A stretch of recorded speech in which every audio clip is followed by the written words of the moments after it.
Good evening and welcome to Solent Soccer Night. I'm Samuel Williams, here to help bring you the scores from all the football fixtures across the country and Europe from the South Coast. From the Champions League to the National League South, we have your evening's football news covered for the next 2.5 hours. So sit back, relax, maybe even grab a pancake or two and stay tuned for live updates. Joining with me on the panel is Charlie Stevens, a broadcaster whose love for the beautiful game is only outweighed by his love for chicken nugget-based meals. Charlie? Yes, thanks Sam. I'm at the Signale Iduna Park where I'll be covering the Borussia Dortmund-Atalanta match. And the last time these two sides met was 8 years ago. And Borussia Dortmund won 4-3 in aggregate, they won 3-2 at home. So I'll be expecting a tie of lots of goals as both teams do score lots in the second half. So I feel like this will be a barnstorming match. Thank you very much, Charlie. We also have with us Josh Wyatt-Jones, a concerning level Rayan enthusiast who will be French football's lead analyst for tonight. Josh? Yeah, thanks Sam, and it's great to be here. Well, it might be Pancake Day today, but today we've also got El Crepico. It's an all-French tussle between AS Monaco and PSG. The hosts are looking to flip around a disappointing season, or PSG are looking to defend their European crown. Ousmane Dembele will be the centre of attention following his comments in the week, and I'm expecting goals. Thank you very much, Josh. And Rhythm Corbett. Expect random facts, fascinating statistics, and high school musical references that will make anyone over the age of 12 roll their eyes. Yeah, an interesting game here between Benfica and Real Madrid. Obviously, with their reverse fixture around a month ago, and both teams are in good form, winning the last league matches, and I'm sure they'll be all in it together. Thank you very much, River. That is all of our panellists from across European football in the Champions League. So first of all, we will head over to Declan Murphy, who is over at Brisbane Road for the tie between Leyton Orient and Plymouth Argyle, the 18th and 12th place teams in League One. Declan, what do you have for us? Hi Sam, so the game tonight is a big one for Leyton Orient and Plymouth. Both sides want to get away from that bottom half of the table. The mascots are out, the players are just about to come out any minute now, but I've got the lineups for you for Saturday's game. So for Richie Welling's side, it is Toby Oluwayemi, new signing for them in goal. He kept a clean sheet at the weekend. James Morris, Dan Hart, Will Forrester, the captain, and Ollie O'Neill. Tyreek Batterson, Favour Fulumni, Dylan Levitt, new signing. Sean Clare, number 32, ex-Saints Academy project. Don Ballard, top goal scorer of the division, and Theo Archibald round off the Leyton Orient side. For the away side is Connor Hazard, Matthias Ross, Joe Edwards, the captain, Alex Mitchell, Caleb Watts, Michele Boateng, Herbie Kane, Bim Pebble, Ronan Curtis, Ollie Dale, and Wes Harding.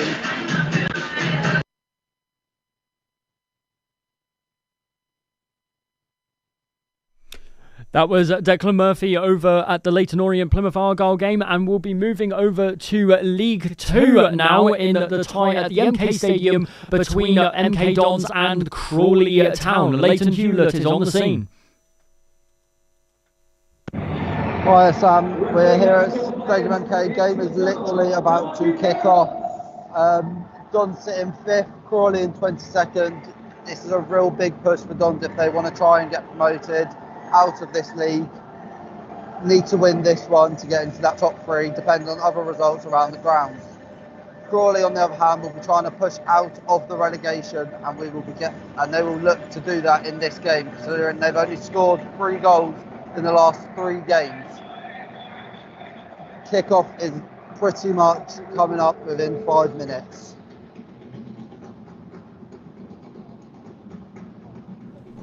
Thank you very much. That was Leighton Hewlett at the MK Dons Crawley Town matchup. And now we move over a couple tiers down to the National League South, where first we will look at the fixture between Totton and Hampton and Richmond at the Snow Stadium. James McLean is over at the Snow Stadium. James? Thank you very much. Thank you very much, Sam. I'm here at the Solent Stadium for a game between 15th place AFC Totton and 19th place Hampton and Richmond Borough, who'll be wanting to get themselves out of the relegation scrap. Totton are coming off a mixed bag of their last 5 results, with 2 wins, 2 losses and 1 draw, including a 4-0 hammering away at Ebbsfleet last time out. Hampton, on the other hand, makes for slightly better reading, winning 2, losing 1 and drawing 2. And today's game is actually Tottenham's only 4th of 2026 owing to postponements. The scorers to look out for tonight are Tony Lee from Tottenham, who is on 12 goals, Craig Bassamande from Hampton, who is on 6. And last time these two met in December, Hampton came out 2-0 winners at home, so Tottenham are out for revenge. I have the team news as well. Tottenham go with Ryan Gosney in goal, Brandon Hoonstrup, Mike Carter, who's captain, Luke Hallett, Ashley Clark, Tony Lee, Declan Rose, Christy Ward, Christos Batzelis, Tyler Cordner, Jacob Towns, and on the bench, Dan O'Connor, Malachi Linton, Ralph Egrass and Craig Tanner. For Hampton, it starts with Marcus Dewhurst in goal, Paul Field, Edwino Vaz, Brendan Kiernan, Max Kreshmer, Taylor Clark, Harry Thomas, captain Alan Massey, Kwaku Frimpong, Luis Fernandez, and up top, Reece Grigor-Cox as Fasan Mande is on the bench. Thank you very much. That was James McLean at the Snow Stadium. Now we move over to Bath, where there is a tie at the Cannon Clark Stadium between Bath and Ebbsfleet. Tiana Mawalu is over at the fixture. Tiana? Hello. Yes, hopefully you can hear me. We're here at Twerton Stadium. And for Bath City, we have Charlie Binns as goalkeeper, Joe Rains, Danny Greenslade as left back, Kieran Parcell as captain, Brad Ash, Jordan Tilson, Luke Russ, Matt Bowman, Owen Windsor, and Jaden Putman right back, Donovan Wilson, and for substitutes we have Jack Patton, Jordan Alves, Martin Horsell, Alex Fisher, who started the last game, Mitch Beardmore, Moses Alexander Walker, and Joel Sullivan. And for Ebbsfleet United, we have number 1, Matt Hall, goalkeeper, Charlie Seaman, Jake Hessenthaler, the captain, Tom Dallison, Toby Edser, Dom Samuel, Jamie Fielding, Jean Kennedy, Finley Barnes, Ben Chapman, Mustafa Oluganju, Ryan Sanford, Max Emma, Josh Pasley, these were the substitutes, Aaron Cosgrave, Wesley Appia, Lennon Peake, and Josh Coley. Hopefully I've said that right. Thank you. Thank you very much, Tia. And then we move over to Dorking Wanderers at the Meadowbank, where they will be taking on Hornchurch, a first versus third battle in the National League South. Top of the table, it is indeed Max Cochrane at the scene. Hello everybody, welcome in. This is a massive game here at Meadowbank with first place Dorking Wanderers hosting third place Hornchurch. With a win, Hornchurch could go level on points with Dorking Wanderers, but if the home side do get the 3 points, move 5 points clear of second place Dorking. Dorking made 4 changes for this evening's game, with Frank Vincent, George Knight, Alfie Rutherford and Luke Moore coming in for Jimmy Mewett, Paul McCallum, James McShane and Harry Sidwell. Hornchurch have also made 2 changes, with Josh Hare and Miles Weston coming in. Tonight should be quite of a spectacle here for National League South. You could call it a big promotion 6-pointer, but the only issue is I should have double socked. My toes are absolutely freezing. Max Cochrane there. Sorry to hear that your toes are so cold there, Max, but thank you for being at the scene over in Dorking. That's all we have around for the National League South for you right now. Hopefully more will be available very, very shortly, but we'll be back over to the panel. So first of all, I want to move over about the Benfica Real Madrid game. It's a big box office game, of course. We had that big game between Benfica and Real Madrid in the last game of the Champions League phase, of course. Talk to me through this game, Riven. It's got a lot of history just over in the past few months. Yeah, thanks, Samuel. I think, obviously, with that 4-2 last month, coming into this one, Real Madrid have made just the one change with Kylian Mbappe coming into the team. I wonder why they've done that. But then Benfica, on the flip side, also just 2 changes. Dedic coming back from injury. He replaces Antonio Silva, and Asnus comes in for Berentia. in midfield, just to switch around the team, a bit more experienced, and a good outfit for both teams, starting 11-wise. And then going back to that game a month ago, it was pure box office. I think with that last-minute goal from goalkeeper Trubin, it almost sets a precedent for this game, almost the kind of sets a precedent that makes it so difficult to live up to. Coming into this one, both teams are on good form, like I said earlier. They'll want to get ahead in the first leg, especially Benfica. Going away in the second leg will be very, very difficult. And to kickstart with a win in the first leg will put them in a nice position. But as I said, a win last game in the league against Santa Clara, 2-1 win, and with the rotations they've done so far in the starting 11 should help them secure a decent result today, hopefully. But it is Real Madrid after all. Absolutely. Well, on the pitch as well, it's going to be a fight out there. And I just want to talk about very, very quickly with you before we move on to the next one. You've got somebody as experienced as Jose Mourinho against Arbeloa, who has just come in as this new Real Madrid manager. Of course, Jose was at Real Madrid. He's been in the managerial game for years and years and years. What do you see with that? Even though you've got the star power of Real Madrid, you've got the tactical genius of someone like Jose Mourinho coming up against somebody, Arbeloa, who hasn't been there for very long. Yeah, I mean, Jose Mourinho is a vocal coach, you could say that, and coming into the game, made his opinions known. Obviously, Real Madrid have some injuries with Bellingham out, a big name for them out with injury. He came out midweek saying they're wounded, and wounded king is dangerous. So he's definitely not underestimating the away side today. But Arbeloa, you mentioned he's inexperienced, but has shown that he is obviously got a great team behind him, and a great team on the pitch, but the results are what matters, and he's gotten great results ever since coming in, just with 2 losses, and one of which was after a day he got signed on as manager. So I think going into future years, Arbeloa could serve a good manager, but Jose Mourinho coming off that sacking at Fenerbahce, I think is sort of behind in terms of people's reputations at the moment.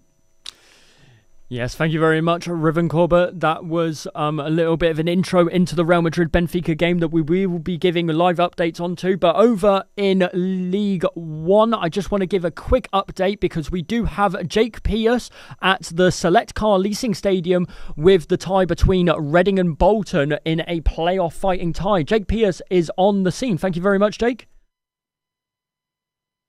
Yeah, hello to you, Sam, in the studio. Hope all is well with you guys, and hello to listeners from anywhere you may be listening, at home or wherever. It's a big game, as you said, tonight for playoff positions and also for massive promotion positions as well, with Bolton just sitting just outside of them, also places 6 points behind second place Lincoln, and Reading sitting in 7th position, just outside 6th place positions for the playoffs. And I'm sure with both sides playing for something, it'll be such an important and great fixture for tonight, with Jack Marriott leading the line for Reading tonight, which you'd expect with him being top goal scorer in League One this season, joined on goals with Dominic Ballard and Leighton Orient. He's got 15 goals for his name this season. And Lewis Swing as well, most assists for Reading and 3rd highest amount of chances created in the league as a whole. So you're sure you'll see him involved at some point tonight as well.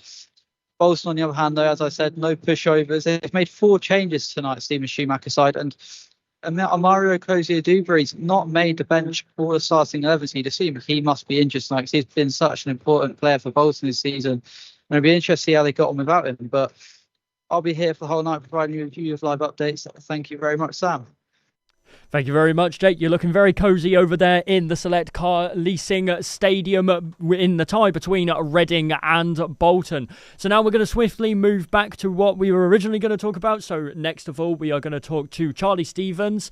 Give us a little preview into that Dortmund-Atalanta game. Of course, Dortmund a couple years ago were in the Champions League final. Haven't seen them thereabouts in the final stages. What do you expect from this game and from Dortmund especially?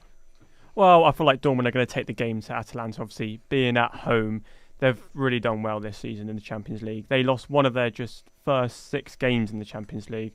However, they are winners in their last 3, so there are a bit concerns about that. I mean, Atalanta have a good defence as well. I mean, they've only conceded 10 goals in 8 group stage games, so it's going to be hard for Dortmund to break down that defence. But, I mean, I back them to get through it, to be honest. I mean, they've scored 19 goals already in this campaign. I mean, 15 of them as well have come in the second half. So I do think there'll be a lot of second half goals in this game. Just want to touch on a bit of team news as well. Borussia Dortmund only have made the one enforced change, with Nicolas Sewell coming off against Mainz last time out in the league. He's been replaced by 18-year-old Luca Ragani, and he is making his Champions League debut tonight. It's going to be really exciting to see him, because this is the third time he's made his appearance for Dortmund, so a promising start for him. Moving on to Atalanta, they've made 4 changes, however. They've kind of opted for a more experienced approach.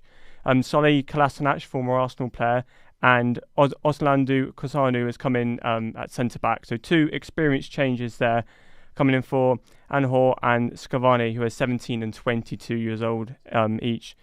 Kind of moving on up front, they've kind of opted for Scamacca, the former West Ham player up front, who's 27, rather than Krosvic at 25. I mean, Scamacca does have a better record in the Champions League this season. He has got the 2 goals and the 6 appearances.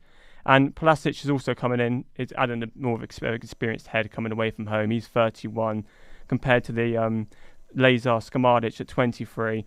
So I can see why Atalanta have gone a bit more conservative with the experience, considering they are travelling away to Dortmund. But I think, as we're already expecting, Dortmund are going to take the game to Atalanta this evening. Yes, indeed. Well, with that big yellow wall that's going to be dominating in the German atmosphere, it's going to be very, very difficult for Atalanta to come away with a victory. Just to give you a little bit of goal update news, Cambridge United have gone 1-0 up against Colchester United with a 3rd-minute goal from Ben Knight. And we also look at the top of the table in League 2 as Bromley have scored 1 from Mitch Pinnock against Cheltenham Town. It is 1-0 over in Bromley. But first of all, we do have an exclusive interview with John Massinio from our very own David Howes, who has spoken to the Portsmouth's manager ahead of their clash with Charlton Athletic. Tomorrow night, Nathan Jones's Charlton Athletic. What are you expecting from them this time around? They've obviously brought in a lot of new faces in January like us. Yeah, I think it will still be very similar in terms of the way that Charlton set up. They haven't changed since we played them at the back end of December. I expect a very physical side, a very good side, and we picked up a couple of results at home recently as well. I picked up, I think, 3 really good results to put them in a good position in the table. So I went to see them the other night against Stoke. Deserved the victory. I thought, even though it was a late goal, they had some really good chances in the first half they didn't put away, and they've got a lot of quality across the squad. So I expect it to be a tough game. Friday's going to be a lot of sentiment on their side, which is obviously what happened last time at the Valley. How important is it that we obviously take in that moment for them, but also go and get the job done tomorrow night? Yeah, I think that everybody will acknowledge what's happened and pay tribute, and I think after that it'll be a good football game. And more on the game at the Valley between Charlton Athletic and Portsmouth. David Howes is at the Valley to give us more on the fixture between the two sides.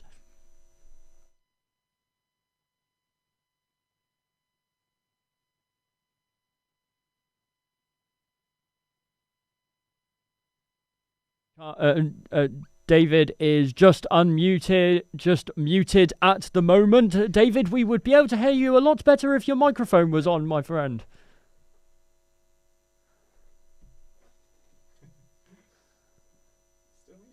Still muted at the current moment. We apologise for the delays.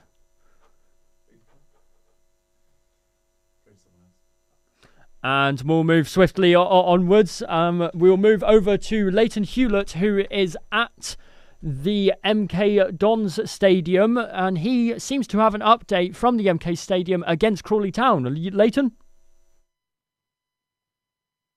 Hi Sam, we've had an early chance here at Dons. There's now a serious challenge gone in. Early chance, Dons put the ball in across the box, number 29, Hepburn Murphy. No one at the edge of the box to scramble it in for Dons. Currently, a free kick for Dons in the 8th minute. Current score 0-0. Thank you very much, Leighton, for the update. Still 0-0 over at the MK Stadium. Just to give you a couple more updates across the English football pyramid, Sutton United have gone 1-0 up against Woking with a 4th minute goal from Kai Jennings as well. And we'll move over to the other score lines with Aldershot Town going up 1-0 against Yeovil Town. Harrogate Town going up 1-0 against Barrow with an Ellis Taylor 7th minute goal. And Enfield Town have extended their lead to a double with 2, with their second coming from Sam Youngs. So I'll just move and continue on with the Champions League discussion that we were just having. Josh Wyatt-Jones, of course, our French football analysts. You don't have quite a croissant on your hand, but you do have the AS Monaco versus PSG on your eyes. Tell me a little bit about that game tonight. Yeah, I wish I had a croissant with this game, but it's familiar foes. The two sides are meeting in Monaco at the Stade Louis II Stadium. It's actually the first meeting between the two in the Champions League. I'll start and give you a little bit of team news. It's one change for Monaco. Tila Kehrer comes out the side. He withdrew with illness. Jordan Teze replaces him. He's often played in midfield, but he's moving into the back line. But the big news for Monaco is 2 of their main stars are playing. It's Lamine Camara in the middle. He partners captain Dennis Zakaria and Magnus Akliouche. Their creative outlook. He starts on the right-hand side. Monaco will play with a 4-2-3-1. Just going to cut off Josh there because we do have some news from the Bath City Stadium. Tiana has more.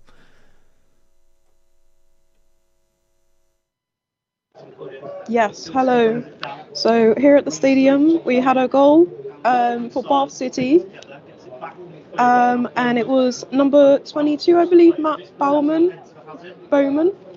He's a midfield Swiss player who went to Plainham at the start of this season.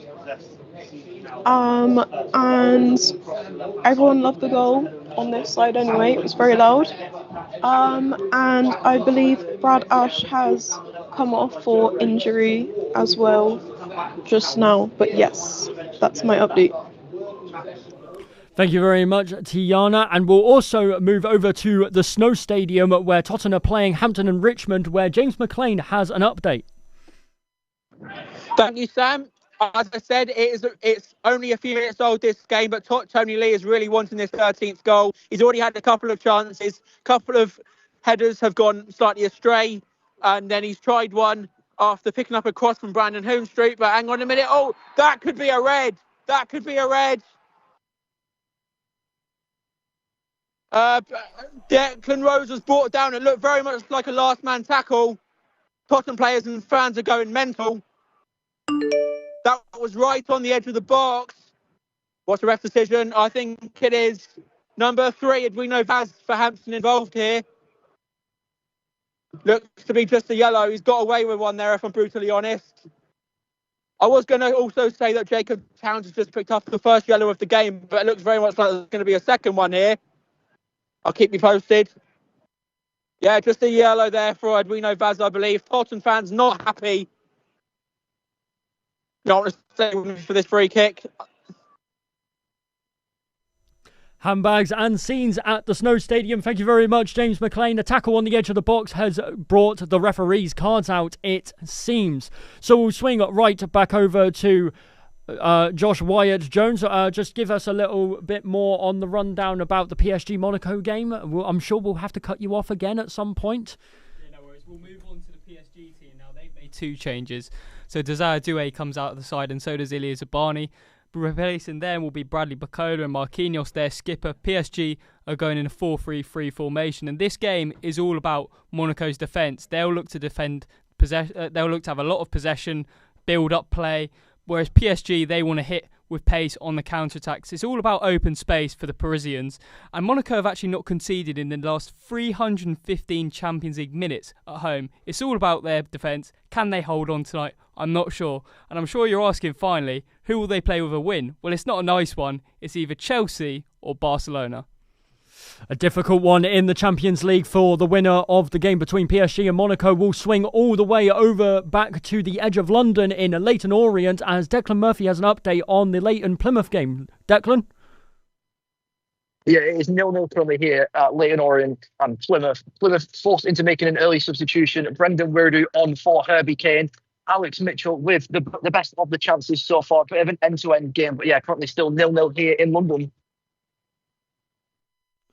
Thank you very much, Declan. Yes, and that is still 0-0 over at the Brisbane Road over in Leyton Orient. Just to give you a couple more heads up on the score lines around England, we do have Barnet going up 1-0 against Swindon Town with an Adam Senior goal in the 9th minute. We have Port Vale 1-0 up away against Stevenage from Jaden Stockley as well in the 10th minute. And more updates to come soon later on as the show goes on. 8 o'clock kickoff for all of the Champions League games, guys. Not much longer now until the beginning of the show between the three teams. And of course, we'll have more updates coming from around the English pyramid very, very soon. So I think the first bit of topic to talk about, Charlie Stephens, you have something? Yeah, I've got some breaking news from the Borussia Dortmund-Atalanta game, and it's been delayed by 15 minutes. I'm not quite sure why, but coverage is going to be starting at 8:10, so I'll keep you updated as soon as I know the reason why for that one. Wow, unbelievable. It's strange to see a lot of those European games being called and being delayed a little bit later than usual.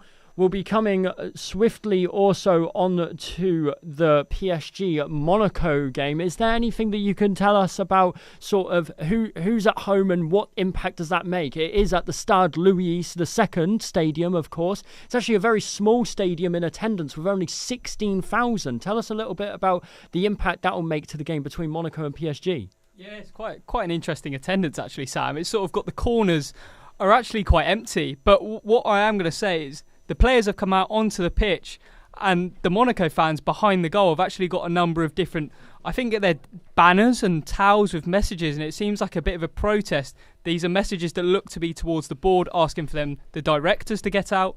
It looks quite hostile, to be honest with you, but it's packed. The fans are going to get behind their team, and they're actually switching ends as well now. So the PSG are going to shoot towards, I believe, the Monaco fans in that first half. So they're using some early mind games, but it's a big clash between two French sides, and Paul Pogba is there. Obviously, he's not even in the squad in the Champions League at the moment.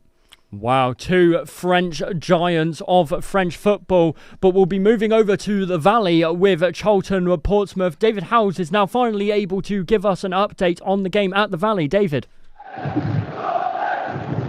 Cheers, Sam. Yeah, we've got over those teething problems. Hopefully I'm all collected now. It's been a very open game so far. Portsmouth had chances down at Charlton's end. Charlton had a few early breaks just a couple of moments ago. Sonny Carey arguably has had one of the better chances of the game, but his shot, he just couldn't quite find a target. Nicholas Schmid wasn't really tested too much. It's not really too much going on, but both sides just trying to get that opening goal. And yeah, I'll hopefully come back to you when there's been a goal or a big moment here at the Valley. Thank you very much, David, over at the game between Charlton Athletic and Portsmouth Football Club. Of course, David will be giving us updates as the game goes along. Sutton United have conceded a goal to Woking over in the National League South. It is currently 1-1 with Jack Turner getting a 14th minute goal. And hopefully we'll be giving you more updates of other games around the National League South as the game continues. Charlie, there has been a bit of a delay at that Dortmund game. Could you give us any more information about something about delayed team arrival potentially? Yeah, so I've done some digging and I found out on the Borussia Dortmund Twitter page that the game has been delayed because of their own team's arrival to the ground. So they haven't arrived on time. Goal! And we have a goal. We have a goal. Josh Wyatt-Jones, you have more for us? I am shocked. Monaco have made an absolutely unbelievable start. They've gone straight from kickoff. It's 55 seconds in. It's Florian Balogun who's actually got the second most missed chances in the Champions League. He's squandered quite a few. He struggled this season for Monaco, but they've quickly broke. It's a lovely goal. It's Golovin just picking the ball about in nice areas on the edge of the box. He finds, I believe, Henrique, the right back. I'm just watching a replay now. They've just pressed straight away. It's Simon Adingra winning the ball back. And it's a couple of passes. He finds Henrique, who plays it to Golovin. It's a lovely ball. Dinked over both Pacho and Nuno Mendes, and Balogun just has to tap it in. He knocks it in. Monaco 1, PSG 0. Massive news over at the Stade Louis II, and we're also going to very, very swiftly move over to Leighton Hewlett, who's over at the MK Stadium. Leighton, what do you have for us between MK Dons and Crawley Town? We've probably had the chance of the night here, as Don's cut through the middle of the pitch, played beautiful pass slightly wide, loose touch, then let the keeper collect. Don's just had another attempt to go forward, loose touch from Crawley this time, and now Crawley are on the break. Outside the box, cross in, blocked by, I couldn't tell you exactly who, but blocked. Thank you very much, Leighton Hewlett over at the MK Stadium. Now, of course, Balogun, it seems, has brought his shooting boots along with him, the American. And, of course, Riven is going to tell us a little bit about how Benfica have absolutely just dominated Real Madrid, have they? Yeah, they've been all over Real Madrid so far. They've just had a chance. Not sure who it was. I think it was Shelder almost got onto the end of a cross, but they've been all in the Real Madrid half so far, controlling the ball, controlling possession, and they look like the team on top at the moment. There's a chance, potentially no. But they've been all over the away side, crossing to the box now, but no doing. But yeah, they look like the team on top and look like they're up for it, definitely. Yes, certainly a Champions League that's seen a lot of goals. Of course, Galatasaray getting a humongous 5-2 victory against Juventus. Any of you guys want to make a comment upon those two sides and that game over there? What did you expect them to win that emphatically? No, I didn't really. I thought Galatasaray is obviously quite a hostile place to go. They've got quite crazy fans there, but I don't think I expected that sort of win against Juventus. I mean, they're going back obviously into Italy for the second leg, but you think 5-2, it's quite a tough scoreline to come back from. I think Noah Lang got a goal. He's recently joined Galatasaray, so a great start for him. And also a shout out to Koopman, it's a great finish for the second for Juventus, just rifled it into the net. But yeah, definitely a big win for the Turkish side. Yes, and will certainly mean a lot for the Turkish side, especially going into the second leg where they will play at Juventus's very own Allianz Arena. So it will be a big confidence booster for the Turkish side, of course. So we have no updates to give you so far other than Stevenage have gotten an equaliser against Port Vale through a Daniel Phillips 19th minute goal. That is currently 1-1. Stevenage, Port Vale. Of course, Florian Balogun has got his first minute goal against Paris Saint-Germain, which is going to give huge boost for the French side, of course. Tell us also a little bit more, Josh, actually, about that goal. What was the build-up? How was that scored? Yeah, it was beautiful. I mean, PSG we haven't seen him early on. They've not looked like they're up for this one. And I think Pacho had the ball and he just shanked it in his own half. It was really lazy play. And Simon Adingra, he intercepts it. He's been really good since joining from Sunderland. He got 2 goals in the last game for Monaco. He picks it up. He finds Henrique on the left-hand side, the left-back. He then sees Golovin, who's sort of roaming around the edge of the box. He finds himself on the edge of the box on the left side. He takes one touch. He chips it with his weak left foot. It goes over Pacho's head. It goes over Nuno Mendes' head, who doesn't even know Balogun's there. And Balogun has all the time in the world just to head it forward. And actually, PSG are in now. Mendes, big chance, good block. Sorry, it was Dembele, great block. And Monaco are in possession. But yeah, really good start by the hosts. Fantastic work from Monaco there to score such a fantastic goal so early on in the Champions League. We've got another goal to give you update on as well. Fleetwood Town, through a Mark Helmut strike in the 21st minute, has put them 1-0 up against Crew Alexandra over in League 2. Riven, you have anything more on the Benfica-Real Madrid game? Has Benfica continued their dominant start? Yeah, somewhat. It's been scrappy to say the least. Most of Real Madrid's chances have really just come from counter-attacking the Benfica attack. But Benfica remained on top most of possession so far. And the main dangers so far for Real Madrid are obviously those two men in Vinicius Junior and Mbappe. But Benfica remains still on top. It's almost like a basketball game at times. Counter-attack upon counter-attack upon counter-attack. And as I say that, I think Benfica tried to get a foul in transition. But the referee is allowing a lot to go coming to this game. Referee Francois Letexia is known for giving out some yellow cards in the Champions League. 25 games he's refed, 85 yellow cards handed out, which is quite a few. But so far, letting both teams play, I think with the 4-2 scoreline and the history of this game over the last month, I think the referee is happy to let both teams play and let the football speak for itself.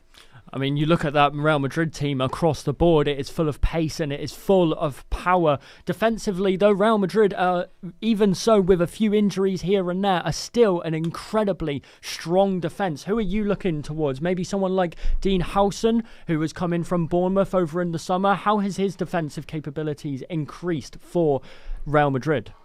Yeah, Howson has sort of developed into one of the better centre-backs in Europe and potentially the world at the moment.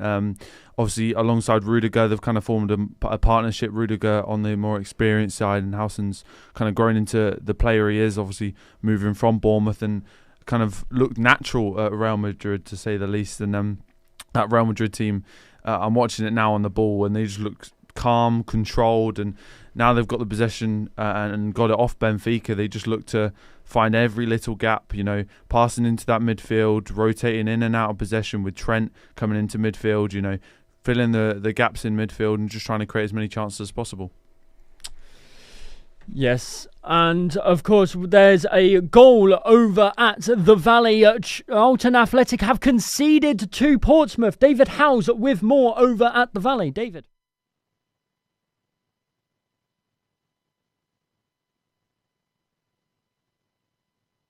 Still unable to hear David over at the Valley. I'm pretty sure it's not that quiet at the Charlton Athletic Stadium. Here's... Hello? Hello? We can hear you now, David. We're good. Hello. So we've got goal at the Valley here. Terry Devlin with a fantastic finish from distance. It was a superb move from Ebu Adams, who's made quite an impact since he joined Portsmouth in January. Drives at the Charlton backline, sees Devlin in ounces of space on that right-hand side, pings it across to him. There's not a red shirt in sight to come and get hold of Devlin. He drives forward the ball, places a low shot straight down the middle of Thomas Kaminski's goal. I think he gets a slight glove on it, but it's not enough from Kaminski. And ultimately, Charlton are 1-0 down here at the Valley to Portsmouth. They're trying to get back in the game. They've got the bulk of possession at the moment. They're putting Pompey a bit more on the back foot. But Pompey at the moment, 1-0 upset. Thank you very much, David. Well, in a battle between 18th and 21st, every point is going to matter to avoid relegation. We also have further goals over at Burton Albion. A goal by Tyree Shade in the 23rd minute. Actually, a former Eastleigh player as well. So a little bit interesting that we've got a little bit of local representation here. His 1-0 goal has put them up front against Rotherham United. We also have Wycombe Wanderers, who have a 1-0 goal from Fred Onyedinma as well against Exeter City. They lead at 1-0. Stevenage have also put themselves 2-1 up against Port Vale with a Harry Cornick 24th minute goal. Now we're going to actually return back to the PSG Monaco game. Seems like PSG have regained that power and strength in the game, Josh. Yeah, I know I said earlier that PSG looked quite lacklustre. They didn't look up for it. Well, I think they've arrived from the dressing room. I think it might have been PSG that were delayed for kickoff, because the first 5 minutes they weren't in this one at all. They've arrived. They look really threatening down the right side. Nuno Mendes is flying forward. Bradley Barcola's looking really strong. He came obviously into the side. I think he's their second top scorer as well, so he's been a real threat. Dembele's had a few chances. Vitinha is controlling possession as he does. He's dictating. He averages the most amount of passes in the Champions League per 90 at 100.9 per game. And PSG are just getting a lot of the ball. Monaco is sitting back. I said to you earlier about how Monaco's defence is really important today, that unbeaten run that they've got at home in 4 games. Well, it's quite an open game, and I think that suits PSG, hitting them on the transition with their pace. I'm not going to jinx it for Monaco, but PSG are really threatening.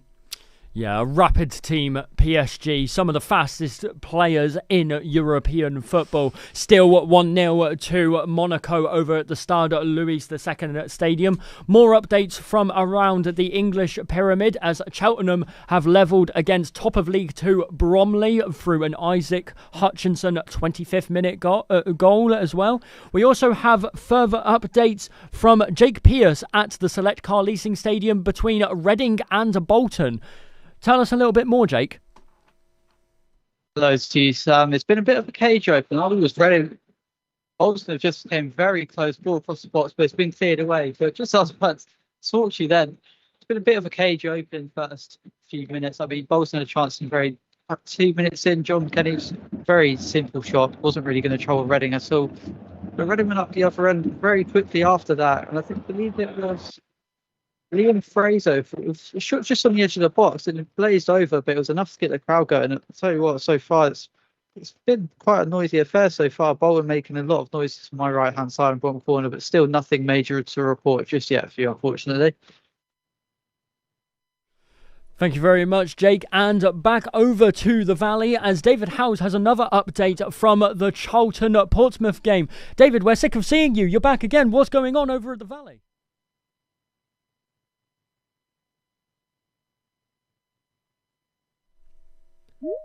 And unable to hear any updates from David Howes, so we'll move swiftly over to James McLean at the Snow Stadium. James, with an update with the game against Hampton and Richmond. James, what do you have for us?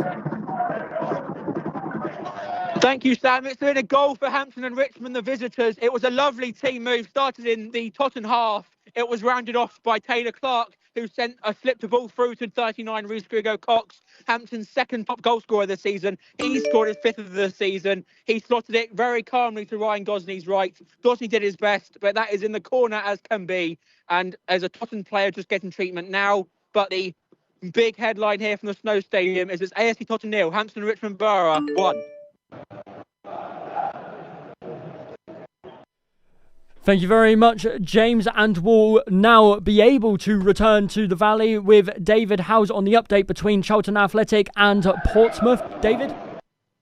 Yeah, Pompey now starting to really put a statement down in this game. They're looking for that second goal. They're looking to get that 2-goal buffer on Charlton. Like I tried touching on earlier, obviously we had the teething issues trying to collect. But Charlton had a really good chance from a free kick, which they arguably should have taken. There's a lot of yellow cards in this game. 3 for Charlton. Miles Leeburn's been booked. Luke Chambers, the young Liverpool loan, he's been booked. And Harry Clark, the Ipswich loan, has also picked up a booking so far. So Charlton, they'll be racking up the fines when it comes to bookings for their team. Little frustration here as Marlon Pack takes his time to take a throw in. It's a lot of... Marlon Pack has just been booked for trying to challenge his inner Rory Delap and Michael Coyote. And yeah, being booked for trying to take a long throw. A lot of frustration here at the Valley. Pack swings it in. It's clear. Cody still in the area. Devlin! It's saved by Kaminsky. Back to you in the studio, Sam. Pompey looking for that second goal, and they do now look likely like they're going to double their lead and Charlton get back into the game. Thank you very much, David, with the update over the Valley, and we'll be moving a couple pyramids down over into League 2 between MK Dons and Crawley. Leighton Hewlett has an update with us. We're at the MK Stadium. We've had a few chances here. Dons have started to take full control of this game. Crawley are coming forward now with a free kick, the best of the best chances. The ball was put across the box, headed down at the far post, hit the near post from that header and dribbled across the line before going out for a corner. The in-swinging corner then came in and headed clear over the bar. Crawley are now with a free kick. Referee is about to blow his whistle for it to be taken. Ball is put in the box. Headed and it's gone straight out for a goal kick. 0-0 still here. Thank you, Leighton. Reporting on the MK Dons game against Crawley, still 0-0. We'll also be heading over to Mark White's side, Dorking Wanderers, for a battle at the top in the National League South. Max Cochrane is on the scene at the Meadowbank Stadium. Max? It is still goalless here at Meadowbank. Dorking have been on top as Hornchurch come on the counter. It's 4v2. It is Balanta. Oh, but he's just played it out wide, and there's an offside flag up. Yes, just going back, Dorking have been on top here. They have been controlling the ball. A few dangerous corners on top of Arthur Nasta in the Hornchurch net. Little to do though for the Hornchurch number one. Hornchurch have only had the one attempt so far. It was a counter-attack when the ball was sprayed out to Julian Rice, who cut in, laid it off for Josh Reese, but it was a tame effort in the end. It has been quite uneventful here, if I'm honest, but Dorking are looking to be the one who could potentially go in front. Still 0-0 here.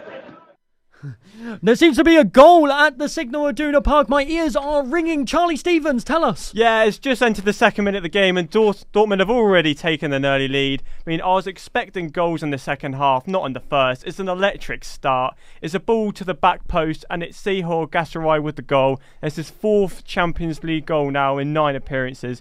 And it's just a cracking start. And it's Wrighton again, I think, with the assist. I mean, he got 4 assists last time out against Mainz. He's got 5 assists, well, now 6 assists in his last 3, if it is him, to get this assist. I'm just getting it back on the replay now. The ball goes towards the back post, towards Beha, who cuts it back towards Wrighton. Oh, yeah, he delivers a cracking ball. He beats his man all the way to the back post. Gassaray is there, leaps up above the defender, and it's a really good start for Dortmund, this. 1-0 to Dortmund. Yes, indeed. Well, the striker, Guirassi, must have been itching. And we have got another goal. Oh, my goodness. It's raining goals. Josh Wyatt-Jones over at the Monaco Stade Louis II Stadium. Tell us more. I'm shocked again, and it's Balogun again. PSG have been absolutely dominating this one. Monaco have made, I think it was just 16 passes. They showed a stat a couple of minutes ago. They've made just 16 passes in this game. PSG had 75% of possession. Kvaratskhelia had a massive chance. Wout-Faes made a massive block. João Neves blazed over the bar from about 8 yards out. And this is just a simple throw, and it's Henrique. It's headed out. It's Golovin again. He picks the ball up. Balogun does a 1-2 with Akliouche around the middle of the PSG half. Balogun just fires himself away from Marquinhos. He's on the edge of the box. He jinks it onto his right foot. And really, the goalkeeper should save this, but he slots it home into the bottom left corner. I said he's missed a lot of big chances in the Champions League. He's on fire tonight, and Monaco lead 2-0. Well, the American striker surely has brought his shooting boots for tonight's game. 2-0 at the Stade Louis Stadium between Monaco and PSG. Now we take it from the very, very top to the National League South as Tiana Mawalu has more with us. Tiana, what is the update over at the Bath City Stadium? Yeah, so scores 1-1 now. Both teams have scored. The first one scored for Bath City, a goal by Matt Baumann, where Luke Ross found him and he got 1 goal in only 3 minutes in, I believe. And it's been quite a lot going on even now. And it was made 1-1 by number 6, Tom Dallison for Ebbsfleet as well. Just a lot going on, really. Thank you very much, Tiana. A lot going on, it seems. And now we'll go over to the Snow Stadium in the same league, in National League South, as James McLean has more from the Totton game. James? Thank you, Sam. Well, Tottenham fans have just gone from feeling absolutely dejected for being on top of the world. The player I was referencing just earlier about having treatment was Brandon Hoomstroop. He's been forced to come off for Dan O'Connor, but their miserableness didn't last very long as Ashley Clark decided to turn those frowns upside down, driving into the box on his own to the left side of the penalty box from where I am, fired it hard into the top right corner. Marcus Truas is left on the floor. Tottenham have another chance here though. It's deflected over, but it's AFC Tottenham 1, Hampton and Richmond Borough 1. No, it's the foul. And we have a little bit of an update from the Champions League. A clanger, in the great words of Josh Wyatt-Jones. A penalty to PSG or Monaco. Which was it, Josh? He was the hero a couple of minutes ago, but now he's made an absolute clanger. It's Wout-Faes. He's picked the ball up in his own half on his right foot. He's lost out to Kvaratskhelia, who's just sprinted straight past him into the box. Faz has tried to make up for it. He slides in, completely gets it wrong, gets all the man. Vitinha's got the ball at the spot, a yellow card for Faz, and it's a golden opportunity for PSG. Unbelievable. And okay, well, and we'll be back over to Josh very, very shortly. But the Valley, there has been another goal. David Howes is reporting. Sam, it's now 2-0 to Portsmouth. Colby Bishop, he's only scored 2 goals this season, 1 in the Championship, which was 6 months ago on August bank holiday against West Brom. He's missed the penalty in the Championship this season. He's been really unlucky, missing a handful of chances. But he has finally scored his 2nd goal of the championship season. It's a brilliantly taken penalty, and on the penalty it was a handball from Charlton. Believe it was Lloyd Jones, the hand that it struck, Thomas Kaminski then got booked for talking back to the referee, who was really getting on the Charlton fans' backs. It's really frustrating for the Charlton fan, because the referee, he has just got them on absolute strings at the moment. You're not fit to referee, being pounced around here at the Valley for Charlton. They're 2 for Portsmouth. Yes, very exciting over at the Valley. Portsmouth doing a fantastic job of rage baiting the Charlton fans, it seems. And Josh, tell us more. There's another thing that's happened over in France. Yeah, right the minute as Vitinha is stepping up now. He's running up to the ball. Vitinha, he misses. It's saved by Philip Con in the Monaco goal. It's a great dive. It's low and to the left. The German's got a hand to it. It's cleared for a PSG. I think it's gone out for a throw-in, not a corner. Vitinha, you'd back him every day of the week. Of course, he scored a hat-trick against Tottenham earlier in November. He's hit it low and hard to the left of the goalkeeper. It's a great save. Monaco, again, they still not conceded at home. 2-0 to Monaco. Unbelievable. Monaco absolutely dominating over in the PSG. And there's been a few chances over at the Estadio de Luz as well over in Portugal. Tell us a little bit more about that fixture between Benfica and Real Madrid, Riven. Yeah, just now, Usnas had a great chance on the edge of the box, just off the volleys, forced the save from Courtois. It was a great save down to his left, but it's been end-to-end. I can't say it's been as entertaining goal-wise as Josh over to my right, but it's definitely been up there. I think I've been on and off this game trying to keep up with it, and to be fair, both teams are struggling to keep up with it themselves. I think it's been end-to-end. Both teams have had chances here or there, but so far Benfica still on top. Thank you very much, Riven. Now, just to give you a little bit more of updates around England at the moment, or across the English pyramid, should I say, there has been a red card at Sutton United. Chris Hay has been sent off in the 32nd minute. And we also have more from the Wrexham-Bristol City tie, as Wrexham have gone 1-0 up against Bristol City in the 34th minute through Oliver Rathbone. Of course, the battle between 8th and 9th in a battle to see who can get into the playoff spots.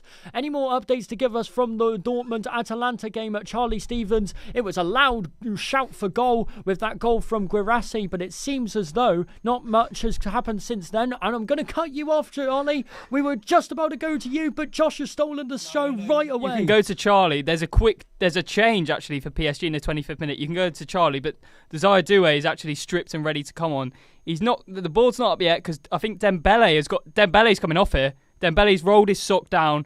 Barcola's deliberately, by the looks of it, just fouled a Monaco player, and Dembele is actually walking himself off here. He's rolled his left sock all the way down. His shin pad is showing. I think it's it for the last year's Ballon d'Or win. I think he's coming off. Now he's going back on the pitch.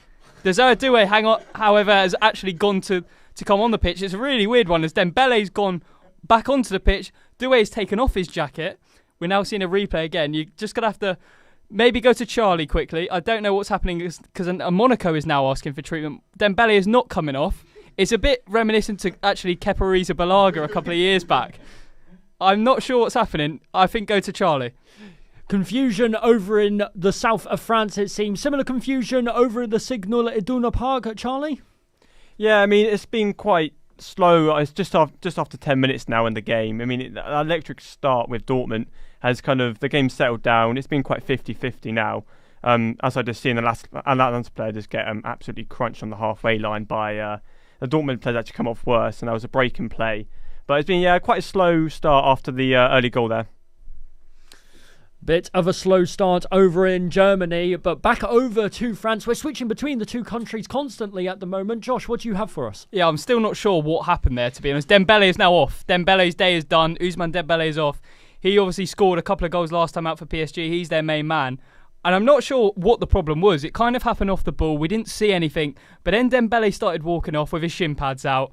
Then he went back on. Doué didn't look like he was coming off. And then Dembele's just walked off in a bit of a huff, coming off the pitch. He's put on his coat. He didn't look happy at all. And then he's been replaced by Desire Doué, who looks like he's starting in that number 9 role for PSG. He's come off. And He's come on, sorry, and Ousmane Dembele is done in the 26th minute. Wow, disappointment for Dembele this early on in the fixture in the Champions League. But we'll be going swiftly from the Paris team over back to London in the Valley with Charlton Athletic and Portsmouth. Another update from David Howes at the Valley. David?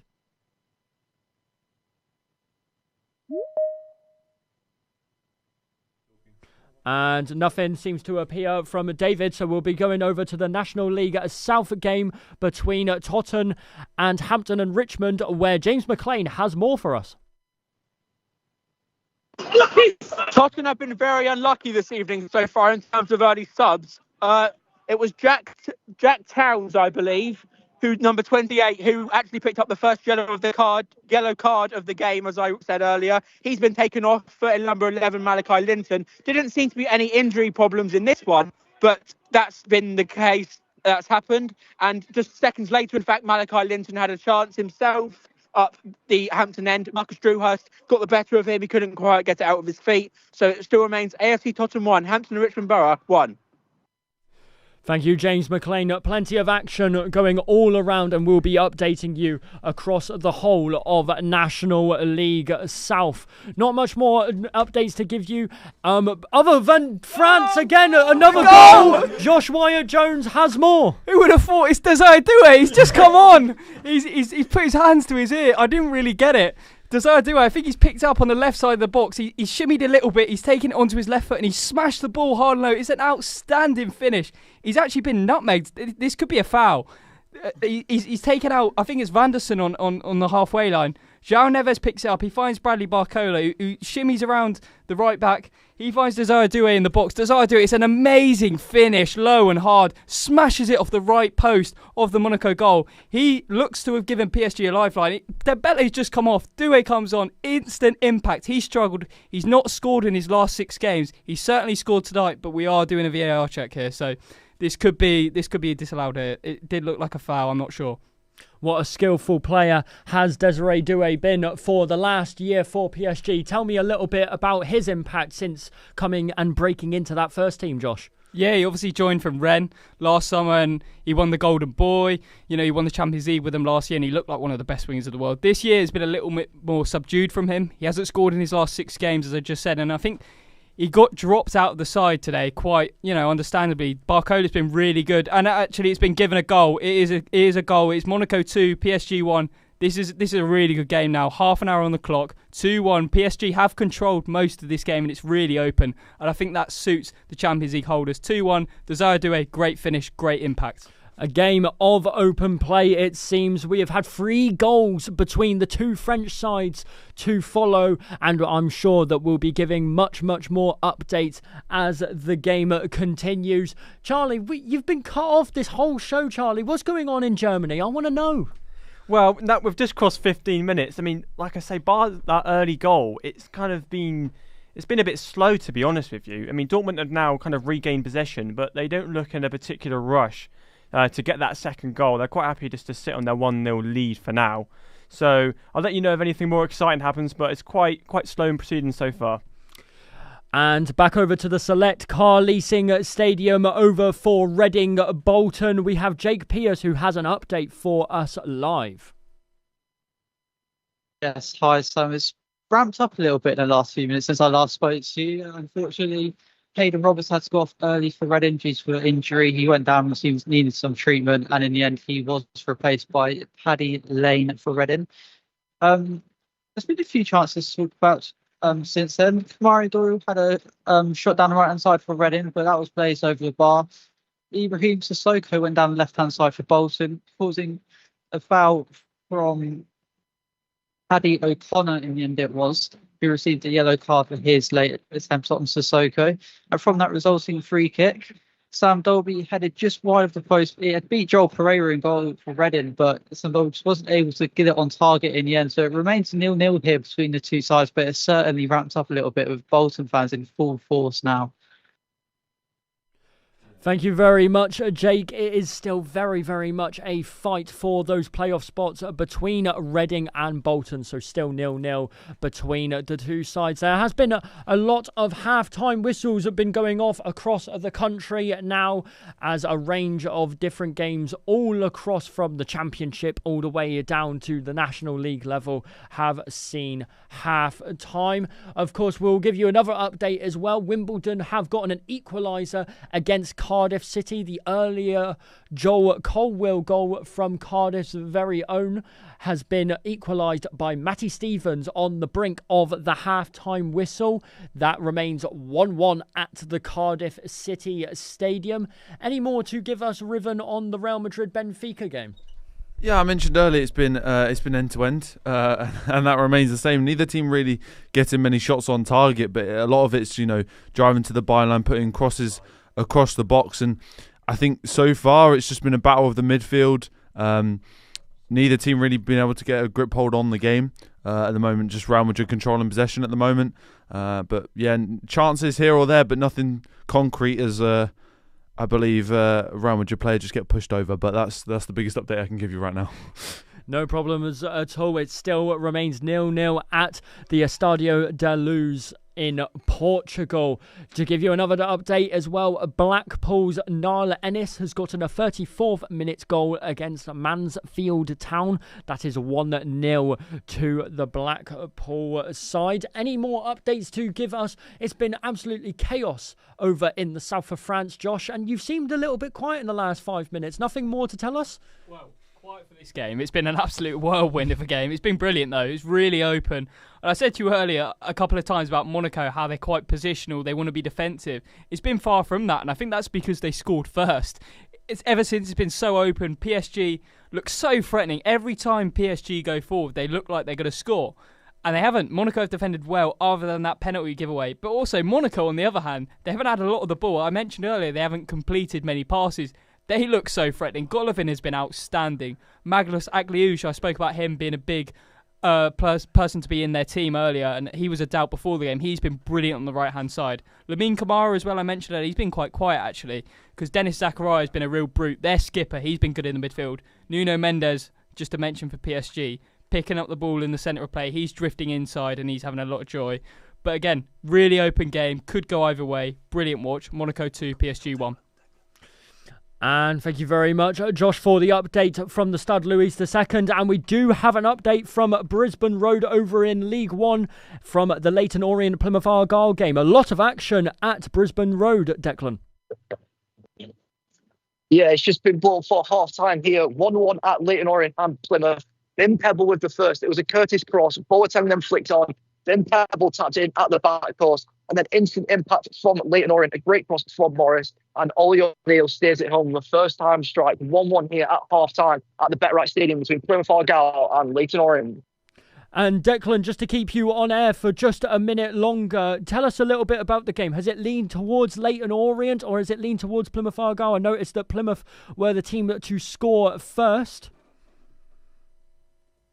It's been a very end-to-end game. Both sides having a lot of chances. The ball was in the net first for Plymouth, but it was ruled as a disallowed goal. The keeper went down with an injury. He looked fine and carried on playing. But yeah, just been brought for half-time here. All the players are back in. There was boos ringing around from that away support due to the refereeing decisions. But yeah, decent game so far. Very end-to-end. Thank you very much, Declan, at Brisbane Road. And we're going to swing right back over to another League One fixture with Reading Bolton. Jake Pierce is here to tell us more. Jake? Well, Sam, you've just joined me at the right time because Reading have taken the lead now. 1-0 Reading against Bolton here. Who else is it going to be here apart from their top goal scorer, Jack Marriott, getting his 16th goal of the season? Bolton had a fair few good chances. We went wide from a free kick moments ago, Sam Dolby, but it was just well worked from Reading. Straight forward down the right hand side, Marriott in behind, running down the right, into the box, sort of unchallenged, and he just went high and way above Jack Bonham in that goal, and he had no chance of it. High and powerful. It's the keeper's nightmare. He had no chance saving it as they take the lead there. Reading 1, Bolton 0. That was Jake Pierce over at the Select Car Leasing Stadium. We are just approaching half-time over there. We have 9 minutes remaining as Jack Marriott got to the goal in the 36th minute. It's turned from football into a little bit of UFC, apparently, at the Estadio de Luz. Tell us more, Riven. Yeah, there was a contact off the ball going up for a header. I'm not sure which player's gone down, but almost a scrap kicked off, and it definitely brought some energy to this tie so far. Two conflicting sides at the moment, obviously with a potential scrap on the cards, but we've got a break in play at the moment as a player receives treatment. Arbeloa just giving some words of wisdom to Camavinga on the sidelines. Potentially a substitution here. I'm not sure, but I'll give you more updates soon. And we'll move swiftly from the 15-time Champions League winners at Real Madrid over to the humble AFC Tottenham as James McLean has more updates on the game with Hampton and Richmond. James?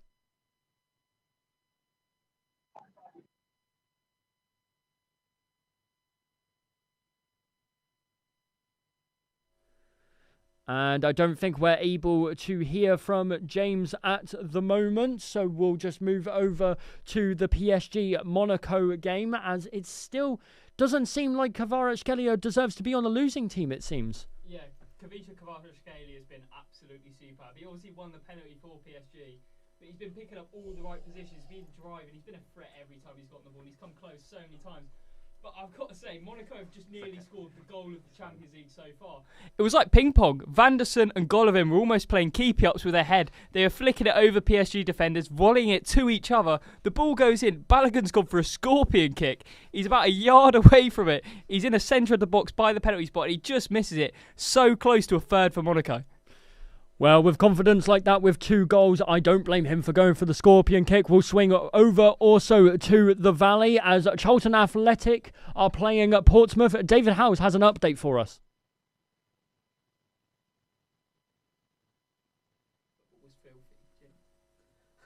And we can't seem to hear anything from David, so hopefully we'll give you more of an update from the Valley over there. Still a lot more reaching into the half-time spots across the country, with Sutton United leading 2-1 against Woking. That has reached half-time. Enfield Town are 2-0 up against Horsham. Of course, I want to move back over to the Champions League. We've had a lot of discussions, Charlie, haven't we, about Dortmund and the fact that they're playing at home and the yellow wall and all of this. How have Atalanta dealt with that pressure? I mean, to be honest, in the last 5-10 minutes or so, they've actually grown into the game quite a lot. The young lad, Regani for Dortmund, the 18-year-old centre-back, has been booked. And as I'm talking now, Atalanta are coming on the counter-attack. It is a 3-on-4. Moves it to the left-hand side. Cuts inside. Back to the outside, squares it, and there's no one there. If only the striker was there, that's an easy tap-in. Gets cleared away by Dortmund in the end. But Atalanta are starting to turn the screw on Dortmund at the moment, so they are coming back into the game. And would you say that has been a common theme throughout this game as well? Has it been Dortmund's defence that has been the strongest point of their ability to lead in this game? Well, to be honest, it is at the moment, but I'm quite surprised because they did concede like 15 goals already in the Champions League this season. So they haven't been renowned for their defensive abilities. It's more Atalanta, really, as they only conceded 10 goals. But I've been quite impressed with Dortmund defensively so far, but I would not be surprised if Atalanta came back into this game at all. Still a very, very tight affair at the Signal Iduna Park. We have a half-time update from the top of the table clash over in the National League South between Dorking Wanderers and Hornchurch, first and third at the Meadowbank Stadium. Max, tell us more. Well, it is half-time here at Meadowbank. It is 0-0 currently. Not much has been going on since I last checked in with you. Dorking still looking the main threat to take the lead. Brennan Camp is looking a bit dangerous down the right hand side, so has Denon Lewis. Other than that, though, not a lot of attempts for Arthur Nasta to stop in the Hornchurch net. Denon Lewis, in fact, put the ball out probably in the river going past the stadium now. I think it's actually still rising. Hornchurch, on the other hand, they have come into the game a little bit towards the end. A few counter-attacks, but still very little for Harrison Folks in the Dorking net to do. Half-time here, 0-0. Thank you very much, Max Cochran, with the update on the Dorking Wanderers game. Goal! And there has been a goal at PSG Monaco. Josh, please tell us more. It's a 4-goal thriller. PSG are back in it. It's 2-2. It's Desire Doué again. He's not scored, but he's picked up the ball on the left-hand side. He cuts inside to Jinx, past the right back and the centre-back. He gets in shooting range. He fires it low at the goalkeeper, and Monaco's German keeper, Cohn, he spills it right into the area, straight at Akraf Hakimi, who's got a lot to do, but he just volleys it first time. He scuffs it a little bit, but he hits it into the ground, into an empty net. We've got, 3 minutes and added time left in this first half. 4 goals, it's 2-2, it's all to play for. And PSG, ever since Dembele's come off, actually, I have to say, PSG have been really threatening. Doué's got them back in this game, 2-2. Well, if the second half is anything like the first half, we are in for a Champions League classic. We are back over at the Valley in the Championship between Portsmouth and Charlton Athletic. David, please tell us more. What's going on at the Valley? So it's half-time here at the Valley. John Messino's side with a 2-goal cushion. Fantastic finish from Terry Devlin, followed by a penalty from Colby Bishop after Amari Bell's a handful of yellow cards for this Charlton team. Thomas Kaminsky got booked for having a go at the referee, who was certainly frustrated the Charlton fans here at the Valley. A lot of fans in the covered end being extremely frustrated, extremely angry with the officiating tonight. It's going to be a big second half, not only for the Charlton players, but for the referee, because he is not on Charlton's side at the moment. You could arguably say he's on Portsmouth's side with a handball decision like that. It probably was a penalty, but Amari Bell not really having much to do in terms of trying to stop the ball. To be honest, I don't even think it was so half time here at the Valley. It's Charlton Athletic 0, Portsmouth 2. Portsmouth still leading away from home, and now we'll go a couple tiers down to League 2 as Leighton Hewlett has more at the MK Don Stadium. Leighton. Half time here at Stadium MK. Dons have had the better amount of chances through that first half, but they don't come in from header across the goal, hitting the near post, just dribbling across the line before being put out for a corner. Crawley had their best chance of the half, a 6-yard volley straight at Craig McGillivray. Not a lot going on here as we stand. Thank you very much, Leighton Hewlett, with the update over at the MK Don Stadium. Approaching stoppage time now at the Estadio La Cruz as well over in Benfica. Not much longer to go in the game between Benfica and Real Madrid. A little sigh of relief or a sigh of shock? What is it, Riven? It was a sigh of something, I'm not sure what, but Arda Güler's almost just put it bottom left corner. I think cut inside, almost took a nick off the defender. Great save from Trubin in the goal, but almost a Real Madrid onslaught the last couple of minutes. No goals as of yet, but they've been on the attack almost every time I look at this game, when I'm not looking at over at Josh's monitor to the right, because his game's been full of goals. But a Real Madrid corner at the moment. Trent put this ball into the box, back stick, nothing doing there. But it's been high energy the last few minutes, but still no goals as of far. No goals as of far in the Benfica Real Madrid game. A little bit of a close call, is it, Josh White-Jones? I thought PSG had just scored again. It's Kavica Kvaratskhelia again. He's picked up halfway in the Monaco half. He's just danced easily past Wout Faes and Zakaria. It's a lovely bit of skill from the Georgian. It's so good. And then he fires hard and it smashes into the left-hand side net. And I thought it went in the corner, but he just about hit the side net and so close again from the PSG winger. Yes, well, all the way from the top of the Champions League, and we move to the National League South as we go to the Salisbury game against Chippenham, a battle at the bottom. Eric Hogg has an update. Eric? Stadium, the Raymond McWatts, the Kennedy Stadium. It's 0-0 here at half time of the game. Both sides have had a fair few chances. Salisbury probably having the better of the two sides, with having some luck down the right hand side. With Robin putting the ball in, and Josh Lee Hedges almost getting on the end of it. And then Chippenham Town went back on the other end of the pitch and had a few shots. Number 10, Tom Owen Evans, they were saved comfortably by William Hughes. But yeah, it's half time here, 0-0. Thank you very much, Eric, with the update at the bottom of the National League South. There's a little bit of tension there over there, Josh, do I sense? When's there not been tension in this game? I mean, it's every single second of this game's been tense. We've got about 20 seconds left, and PSG, you probably couldn't pick a better spot on the pitch for a free kick. Nuno Mendes, again, is a massive threat on that left. He drifts into the middle again. He's fouled, I think it's Jordan Teze. It's about 5 yards in front of the D on the edge of the box, centre of the goal. You've got Kvaratskhelia, João Neves and Vitinha over it. It's a massive chance. It's probably the last opportunity of this half. And in terms of 45 minutes of football, I don't think you're going to see a much better one in the Champions League. It's been entertaining. It's been open. It's had goals. It's had everything. PSG here are going to take the free kick in just a second now, but they've done really well, I think, PSG. It's real character because Monaco started so quickly through Balogun and PSG came back and then Balogun hit again. And if you're PSG, you lose Dembele. It's quite hard to come back, but they fired twice. Desire Doué, massive impact. Him being substituted and left out the squad at the start of the game, maybe that's done him a world of good. PSG are going to take it now. I think it's actually Nuno Mendes. He won the free kick. He's going to take it. It's 29 metres from goal. Nuno Mendes. Oh no, it's João Neves. Straight at the keeper.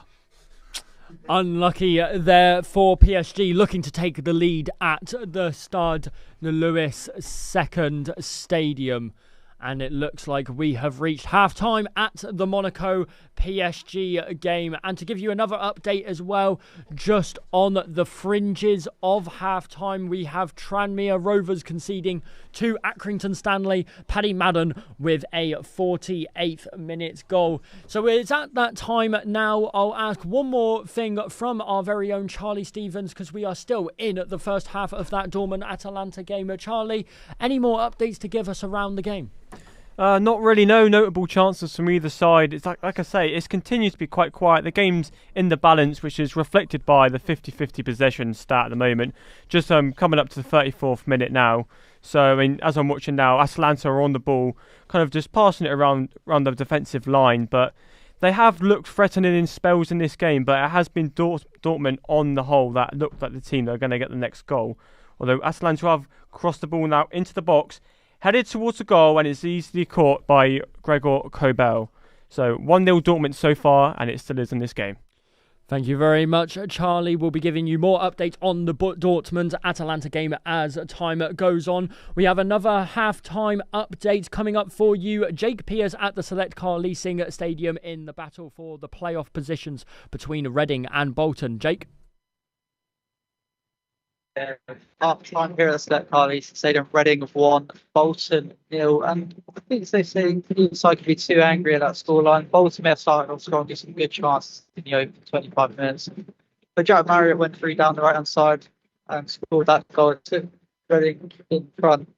And since then it's been a bit of a cagey game. Neither side going forward too much. Just before half-time whistle here for Bolton, and they did force a save out of Joel Pereira in that goal, but nothing else to really shout about. Should have changed first half, but still, Reading take the lead, and I think they'll be happy with how the game has panned out so far. Thank you very much.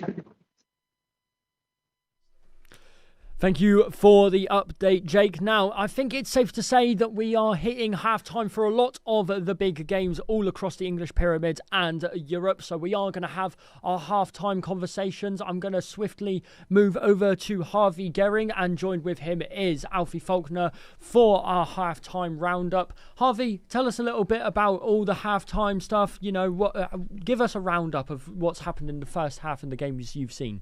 Well, as always, there's been plenty of action across the Champions League, across the EFL. But first, we're going to talk about the game that kicked off earlier, Galatasaray versus Juventus, which Alfie was watching. So tell us about it, Alfie. What's going on? Yeah, we had a very busy day in the newsroom, actually, because of that match. It was constant. As soon as the the whistle blew for the first half, just from the get-go, it was constant. It was goal after goal. So obviously, I mean, the Sara goal and Coop Miners back-to-back within the minute, it was constant. And then to see Juventus lose that momentum after coming back from the goal deficit to then lose 5-2, it's quite disappointing for Juve. But yeah, Galatasaray, credit where credit's due. Of course, Noah Lang, sensational tonight, and seeing obviously Tottenham's ex-defender Davinson Sanchez performing the Champions League once again is nice to see. I mean, did you expect Galatasaray to do this against the giants that are Juventus? They've put 5 past them at home. Could it be maybe because of the home atmosphere, do you think, that's caused that? Yeah, I definitely think going to going, I've already forgotten the name of it, but yeah, going all the way to Galatasaray is a big deal. Turkey, renowned for atmosphere, but you would think Spalletti's side would be able to counteract that. I mean, Serie A, come on, you can't doubt them for atmosphere, and Juve fans loud as usual. But yeah, I thought maybe the experience in that squad counteracted, but Galatasaray have come through with some quite experienced signings over the last few years and building a wonderful team, especially frontlined by Victor Osimhen. And it is, yeah, slightly disappointing from that Juventus side, but as I said previously, Galatasaray, you've got to give them the credit, especially with Juventus' current form and their position in the Serie A. But yeah, sensational, absolutely sensational. Noah Lang controlled the game the whole time, and I think obviously he's a recent signing, and if he wasn't there, I think it could have been a different match completely. I mean, Charlie, it's half time in all the others, but not for you. I mean, what's happened there? It's bizarre circumstances, really, isn't it, Arvid? Like, I can't remember the last time a match has been delayed by 15 minutes because the home side has failed to turn up on time. I mean, it's so weird, isn't it? I mean, it boggles the mind, doesn't it? You're the home side. You kind of get it if it's the away team, don't you? But when it's the home side, you've only got to go around the corner. Like, honestly, you could walk there probably. I don't know what's happened, but I mean, I can only remember one game that's been delayed. I sound like I'm telling old stories of football here. I'm not. One game that was delayed, and that was Bournemouth playing Tottenham away. Now, we were away, and it was traffic. You know, that's all fair and fair dues. 15 minutes. Dango Atara scores a 95th minute winner. Oh, what a day. Oh, Dortmund here. They're in one-on-one here. Dortmund's in. Oh, dear. He's cut it back. The defender's come across his shoulder, and it's just enough to put him off. The attack's been halted now, and they're just recycling the ball back round. But he was through. I think it was Bier that was actually through one-on-one there. But the defender comes over his left shoulder as he's running to the right-hand side, and it's just enough to make him jink back, and then he's lost all of his momentum. It allows the rest of the defenders to come back. But that was an exquisite ball played through there. The spirit of Dango Atara perhaps in there. Although it did slightly differently against Bournemouth because he won. Yeah, we won. Anyways, so I want to now talk about Wrexham. Oh no, we're going back to Mr. Presenter over there. Yeah, well, Mr. Presenter does have something to swing over to, because in the Dorking Wanderers game, Max Cochrane has an update at the top of the National League South. Max?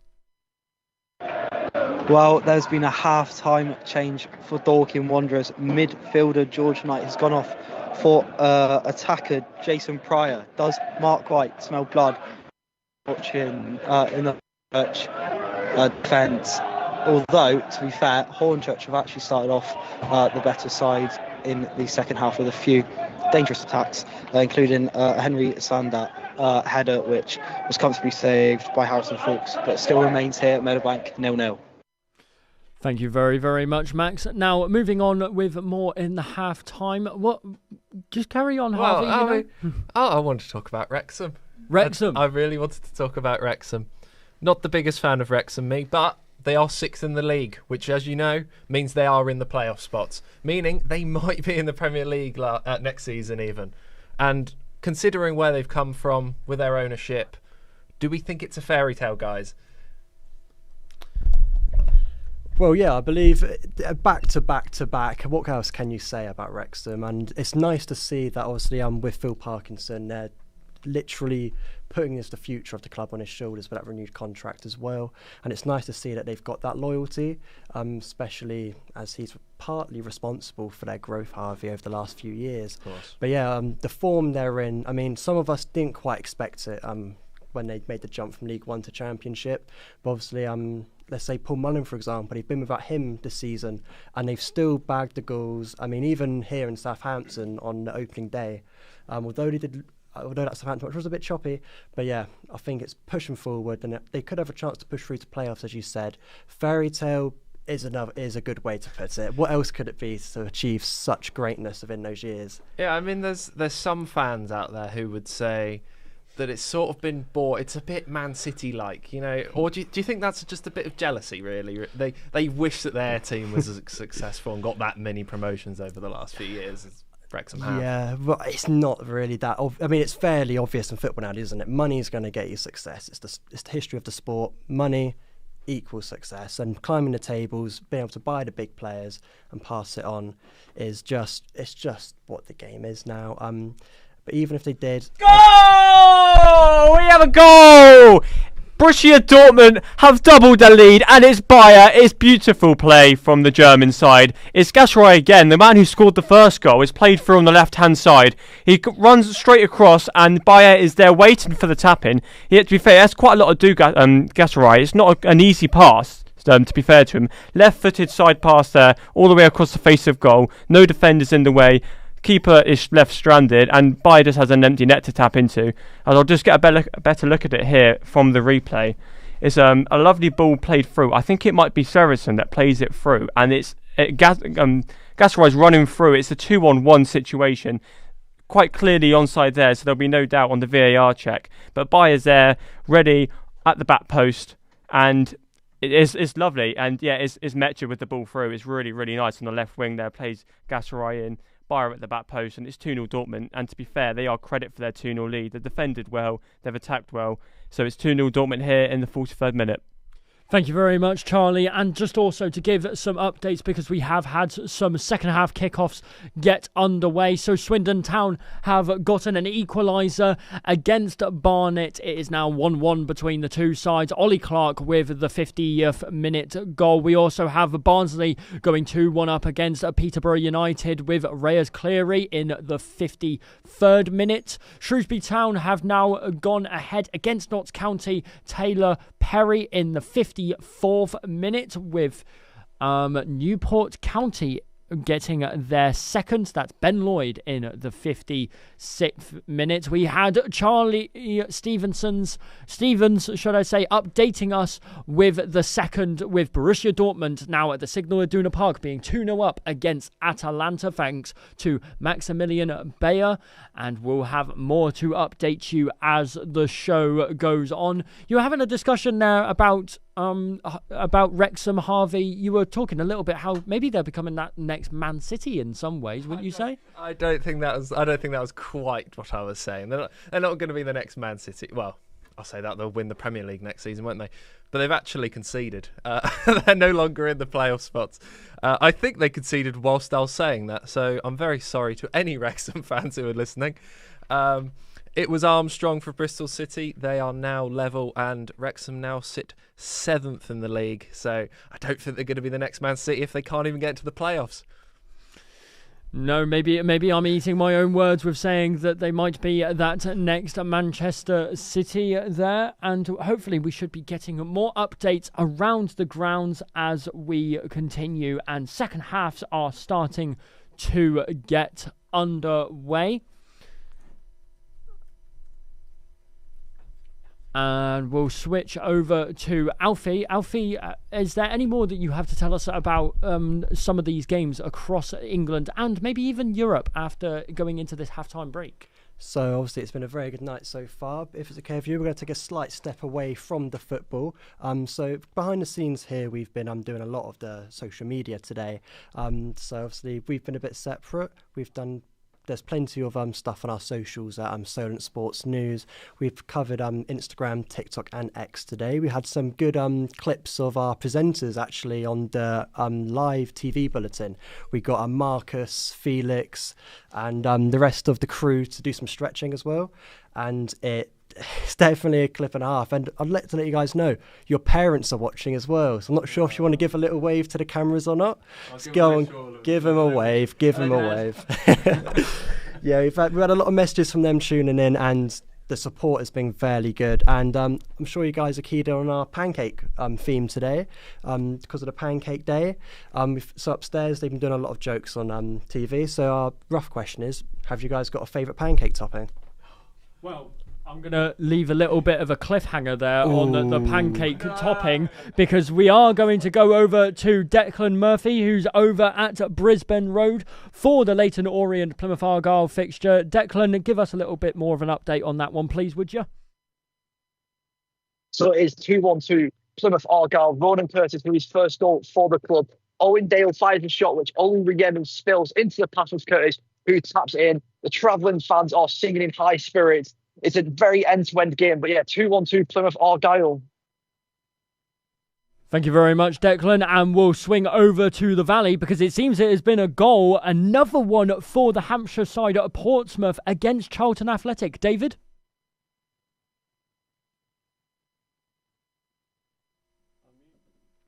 And still unable to get any report from David, so we'll be able to head down to League 2 at the MK Don Stadium against Crawley Town. Leighton Hewlett. A few early chances here, Sam, for either side. Crawley had the first one of the half. Long shot from about 25 yards out, just sprayed at McGillivray. He struggled to connect with it first time. However, got the second before anyone could fall in. Dons then went on their own attack, lost the ball, won it back rather quickly before putting a beautiful ball into the box, and it could only be parried straight at the keeper. Fans are starting to get on the backs and wanting goals in this game. Still 0-0 here. Thank you very much, Leighton. We'll try again with David. David, are you able to give us an update on the Charlton-Portsmouth game at the Valley?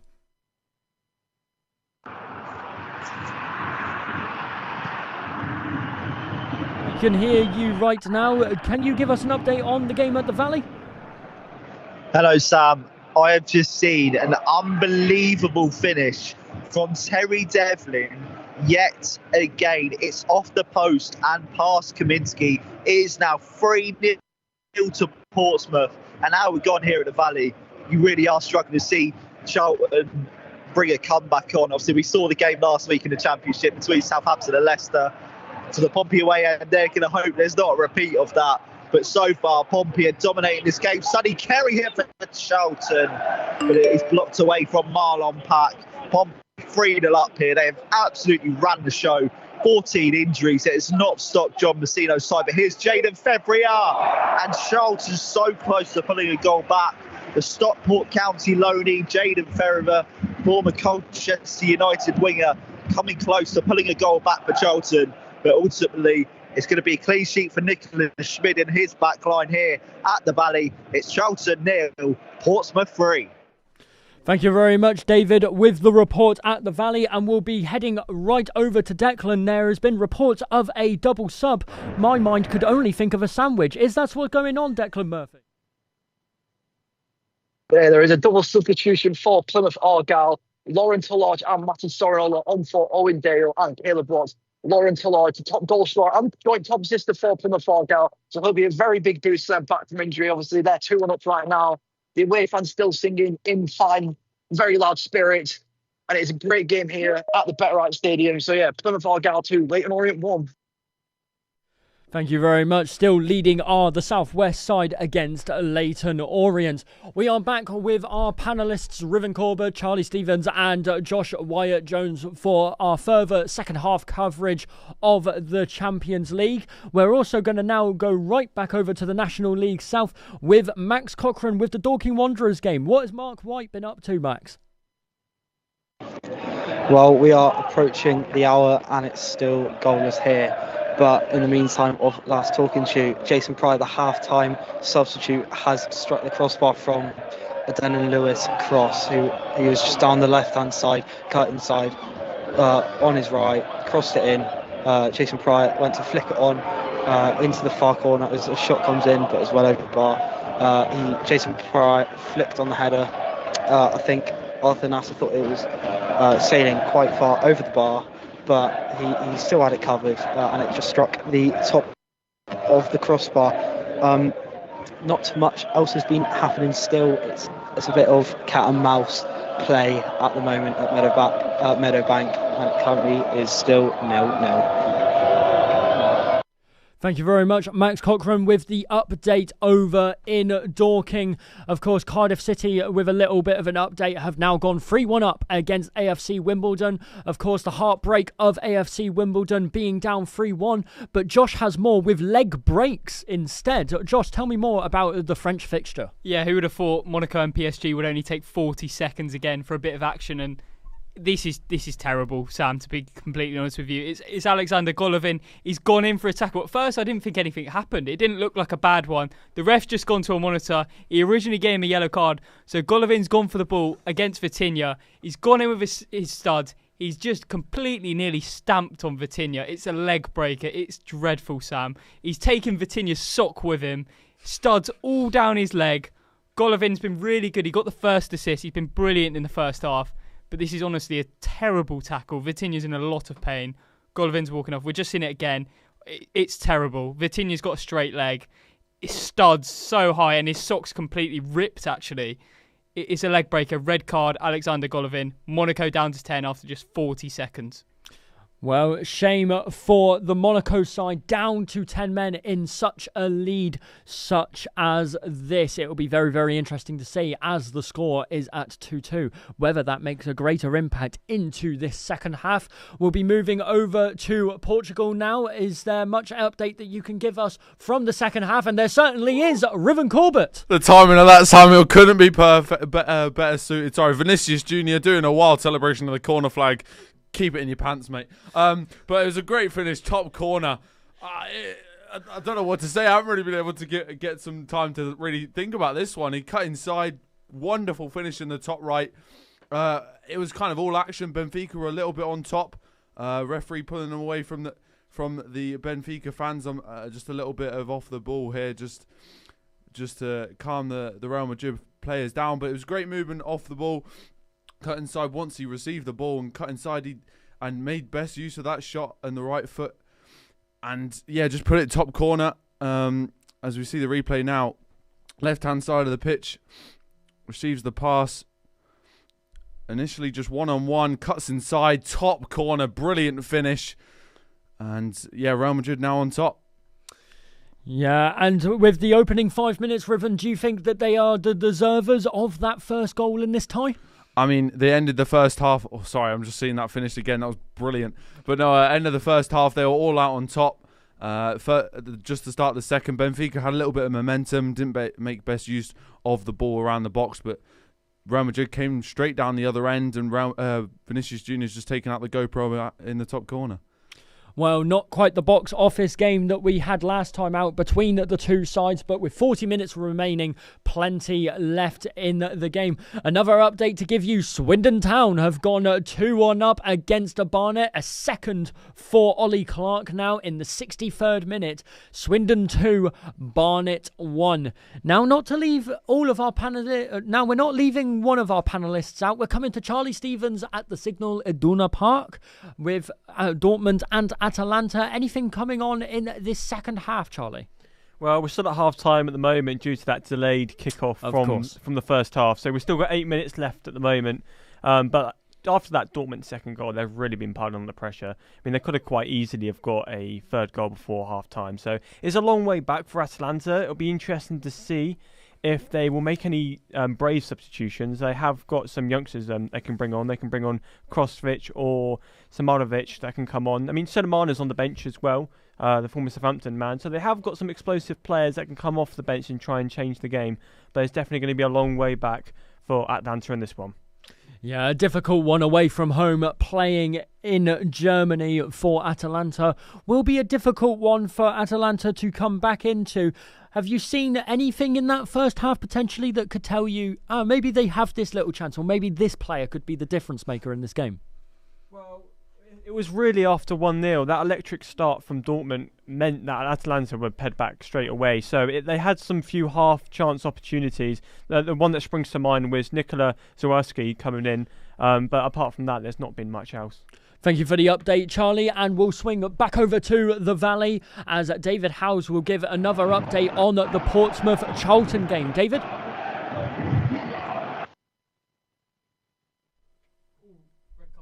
And it doesn't seem as though David is able to give us an update. Oh, David will give us an update now, so we'll move over to him now. David?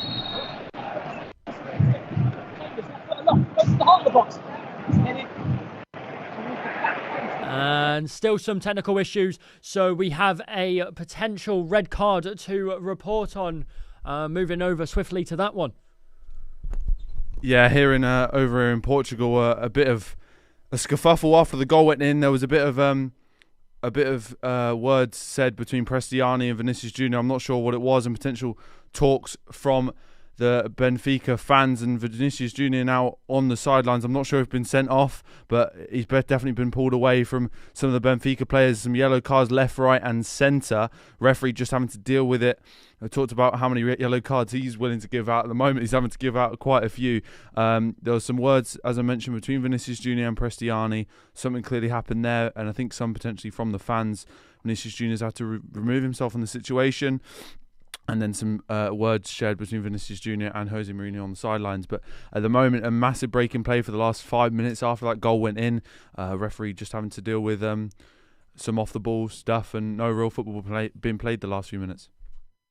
Thank you very much, Riven. And hopefully this time we'll be able to get an update at the Valley from David Howes over for the Portsmouth-Charlton Athletic game. David? Yes, Sam, Charlton have pulled a goal back, and it's the substitute, the Stockport County loanee, Jaden Fevrier. It's a fantastic finish. The ball falls from just inside the 18-yard box, hits a shot at goal, hits the inside of the post and goes into the other corner of the net. Nothing Nicholas Schmid could do about it. And speaking of Nicholas Schmid, he is really frustrating the Charlton fans for the remainder of this half, taking quite a while to pump the ball up to the Charlton end. It's now currently Charlton 1, Portsmouth 3. Potential comeback on here for Charlton here at the Valley Stand. Thank you very much, David. And we'll be moving over to the National League South as James McLean has an update on the AFC Tottenham fixture at the Snow Stadium. James? Yeah, not much has happened so far in the first half an hour or so in this second half here between Tottenham and Hampton. But what I can tell you is it might be a good bet that Edwino Vaz might have to get escorted out of here by security because he's been involved again, this time being tripped by the goal scorer, Ashley Clark. Clark picks himself up a yellow. But besides that, there's been a few counter-attacks here and there. Tony Lee, again, so close to getting that 13th of the season. Hasn't come off for him so far, and it remains AFC Tottenham 1, Hampton and Richmond Borough 1. Thank you very much, James McLean, at the scene at Snow Stadium. And we also have an update from Salisbury Chippenham, a battle at the bottom of the National League South. Eric Hogg has more for us. Hi guys, yeah, it's the 72nd minute here. It's still 0-0 at the Raymond McKenzie Stadium. So far in the second half, it's still been all Salisbury really, but they just haven't seemed to find that finishing touch and get the goal. The person who came closest was Mo Dabra with a strike outside the box. However, that was very well saved by Will Henry. And a few moments ago, as it turned the 67th minute, there was a couple of 6-7 chances. That's it. Still no one. Thank you very much, Eric. And we'll be back in the Champions League. A little bit of controversy in the Benfica Real Madrid game, Riven. Yeah, massive situation here as Vinicius Junior's walked off the pitch. He's had the last few minutes just sat on the sidelines, and I think he's believed to have heard something from Benfica player Prestiani, potentially racist, I'm not sure at the moment. Reports that it is. Referee wanted to stop the play just to pause it. Vinicius now walking back out onto the pitch. No cards given either way. Referee just having to control it here. But Vinicius Junior walked off the pitch as of about almost 10 minutes ago now after the goal. And Prestiani did look somewhat of a guilty party of some sort. But the players are still breaking up at the moment. Vinicius Junior still on the sideline talking with officials. I think on both sides. Arbeloa tried to calm him down, and Benfica coach now trying to calm him down. But Arbeloa had to go over to the sideline. Vinicius Junior having a serious conversation with the staff, with the players. Chouameni came across as well. But a very serious situation at the moment. Potentially racist chants from the fans as well. But it all started off between Vinicius Junior and Prestiani. Thank you, and we'll have more updates from Riven Corbett on that situation as it unfolds. But we do have a goal in the National League South at the top of the table clash with Dorking Wanderers. Max Cochrane has more for us right now. Well, the opening goal has come in the way of the home side Dorking. I wasn't too sure who took the original shot, but it came off the bottom right-hand side post. But the bobbling ball came to the way of Frank Vincent on his weaker right foot, and he almost half volleyed, side-footed it into the top corner. Arthur Nastor in goal managed to get a hand to it, but he couldn't keep it out, as Mark White has made quite defensive substitutions, with Tony Craig coming on for, I believe, Alfie Rutherford, as the score remains Dorking 1, Hornchurch 0. A big result that would be for Mark Whiteside, top of National League South. We'll swiftly move on to the playoff battle in League One between Reading and Bolton. Jake Pierce has more for us. Yeah, still remains Reading 1, Bolton 0, but we're into the first 10 minutes now of this second half, and it's been all Bolton. Bolton have just had chances after chances, crosses into the box, shots blocked, and Reading have really just been able to get out of their own half at the minute. They're trying to string a few passes together, but Bolton are just shutting them down, and the fans are just... It's been all you can hear really in this bottom right corner to me is the Bolton fans at the minute, and Reading just don't seem to have an answer for all of these Bolton attacks, and sooner rather than later you can expect a goal to come unless any changes are made by Liam Richardson. But it still for now remains Reading 1, Bolton 0. Thank you very much, Jake Pierce. And it looks as though we have a big update from Declan Murphy at the Brisbane Road. Declan, more on the Leyton Orient Plymouth Argyle game. Yeah, so it is Leyton Orient 1, Plymouth Argyle 3. Matthias Ross with the third. Perfect corner from Ronan Curtis. And the Dane guides it into the far corner. Ronan Curtis with a goal and an assist. He looks like he's going to be getting man of the match this evening. There is a substitution happening in front of me. Leyton Orient are switching goalkeepers. I think Toby Oluwemri in the first half, his injury was not as great as they thought. Will Dennis has just come on. Still 3-1 to Plymouth Argyle. And yeah, it should be all 3 points going back down with Plymouth Argyle. Looking likely for the Devonian side is there. Thank you very much for the update, Declan Murphy.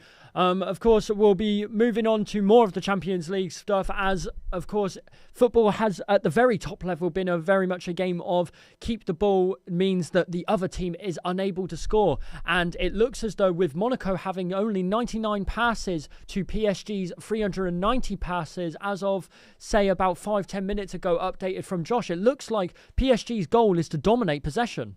Yeah, it's been domination, and oh my God, they've just nearly scored there. Right, as you said that, I'm not even sure who that was. It's flown in. It's Zaire Emery. He was, of course, the youngest ever goal scorer for PSG when he was just 16. He's just got, he's a whisker away from heading that in. And Monaco, since losing Golovin and going down to 10 men, they've really lost that sort of attacking spark. Golovin was finding himself in some great pockets in the first half. I said about how he created the first goal with that lovely ball. He was also integral in that second one. Ever since, Doué, some of the touches he's been doing has been absolutely brilliant. Monaco defended really well, though. They've been really, really resilient. And I think PSG haven't looked... There's not been too much, to be honest, Sam, in the last 15 minutes. PSG don't look too likely. Other than that Zaire Emery chance, Monaco, it's just shown here actually, 27% possession for Monaco and just 5 shots. PSG domination. Would not be surprised if there's a goal, but I think Monaco might hold out to about the 80-minute mark here. Still 2-2 in the all-French battle between Monaco and Paris Saint-Germain. And it seems as though there's also been a penalty claim at the Signal Iduna Park for Guirassy, it seems, as he has gone down in the box. Tell me more, Charlie Stevens. Yeah, the ball was played through into Guirassy as he's in the box, and he kind of flops over. To be fair, there's not much contact. It's quite a soft one. That's why it's not been given, and there was a very, very quick VAR check. I just want to quickly just kind of tell you about 2 substitutions as well for Atalanta. I'm not surprised they've made 2 changes, to be fair. They've taken off the 2 players on yellow cards, Burak Dishmit, who is a centre-back, and they have brought on Isaac Hine to replace him. Skamaka's also come off. He has been, I've even forgot he was playing, to be honest. He's been that quiet in the game against the 3 Dortmund centre-backs. And coming on in his place is number 90, Nikola Krosovic, who, to be fair, has done quite well in the Bundesliga this season. He has got 7 goals in 21 appearances. Only their 1 goal in the 8 Champions League appearances. So it'll be interesting to see if Atalanta can come back into this game, but it's still going to be a long way back. But they have made changes, which they definitely needed to do. Well, as time goes on, it's going to be looking more and more unlikely for Atalanta if they can't pull one back. We'll head over to Bath City and Ebbsfleet as Tiana Moalu has more for us. Tiana? Hello, yes. Now it's 2-1 in the second half to Ebbsfleet United as they won a penalty and they had the new goalkeeper, Charlie Binns, I believe, but he didn't manage to save it. So now it's 2-1 to Ebbsfleet United here at Bath City with less than 11 minutes to go, I believe. Yep, a little update. Thank you.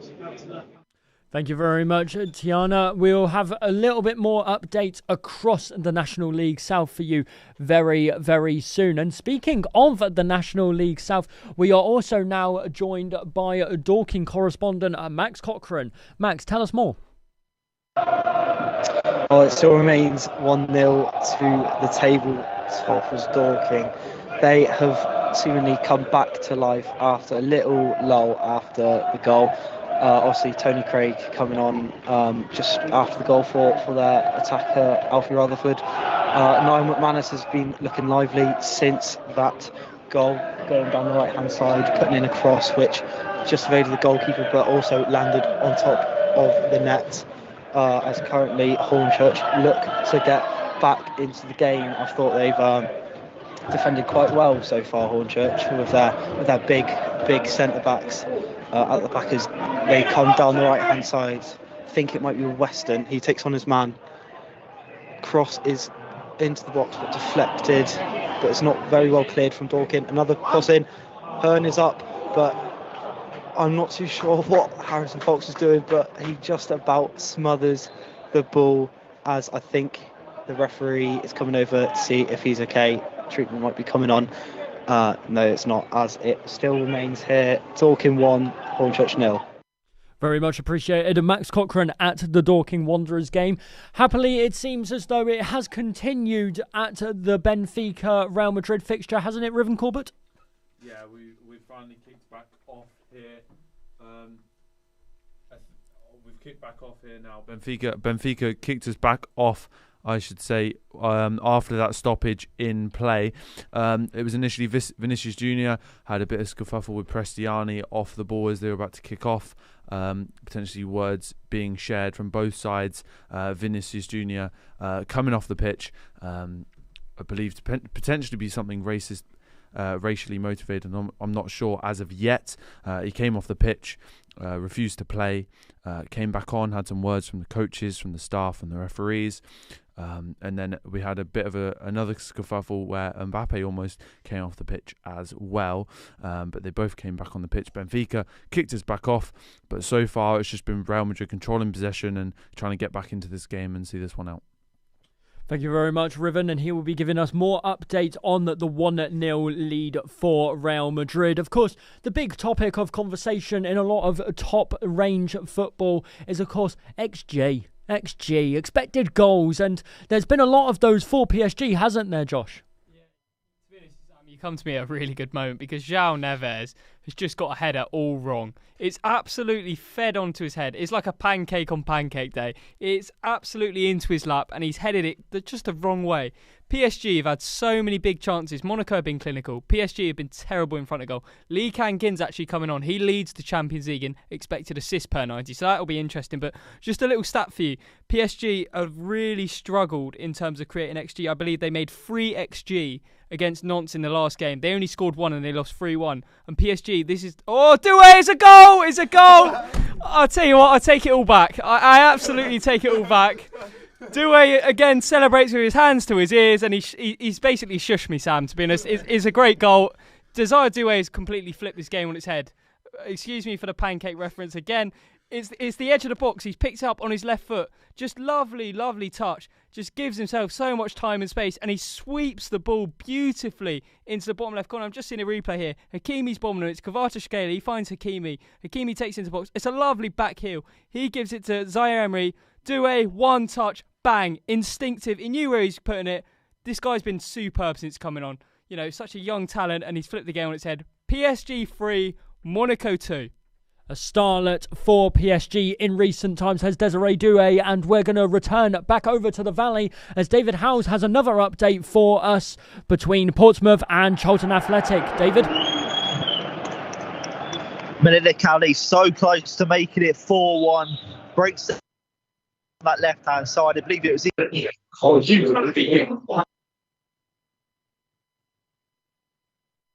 And another bit of technical issues on David Howe's end, so we're going to head over to Eric Hogg with an update on the game at the bottom of the table between Salisbury and Chippenham in National League South. Eric? Yeah, so it's still 0-0 here at the Raymond Fenhill Stadium. There's now 5 minutes to play. There's been a couple of substitutions for both teams, both attacking substitutions. So for Salisbury, number 11, Nathan Odo-Cumero has come off for Tommy Willard. And for Chippenham Town, Harry Parsons has come off for Kane Bradbury. So yeah, there's 5 minutes left. Both teams looking to push on for a winner here. Thank you very much, Eric, on the update at the bottom of the National League South. And I think the whole of Southampton heard that shout. What a save in the Monaco PSG game. Josh Wyatt-Jones. What a save. And Monaco have nearly tied it up. Kvaratskhelia is just coming off, actually. But Denis Zakaria, I praised his defensive ability earlier. Monaco have been asleep. They've not done anything all half. It's been all PSG since that Golovin red card.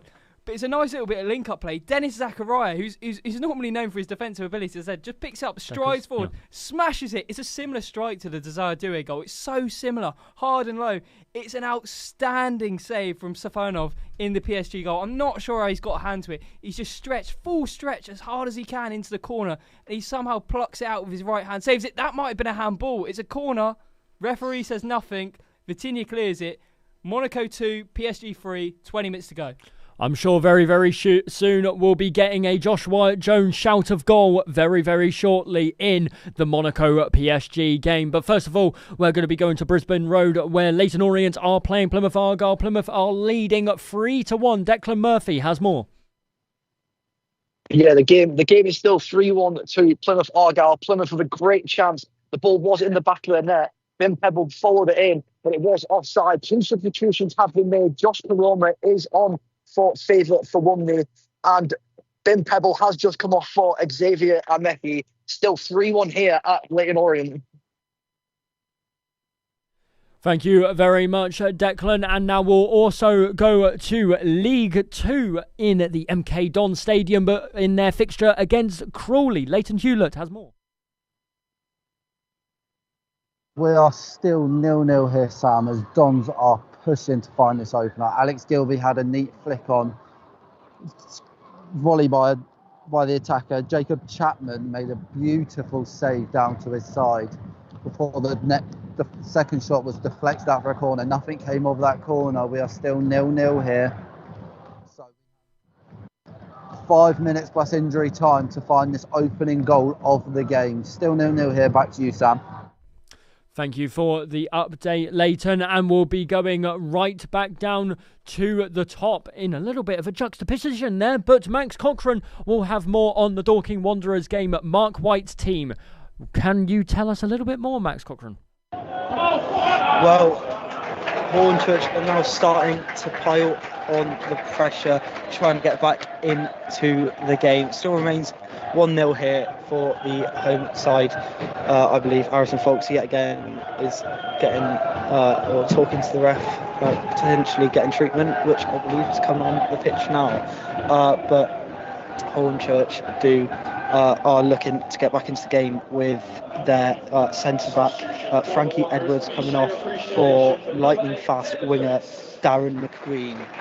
So expect to see a lot of goalmouth action, or expect to see the ball a lot in the Dorking Wanderers half, as it still remains Dorking Wanderers 1, Hornchurch 0. Thank you very much, Max, with the report from the Dorking game. To give you a little update as well, Bristol City have equalised in the 89th minute with a Max Bird goal against Wrexham.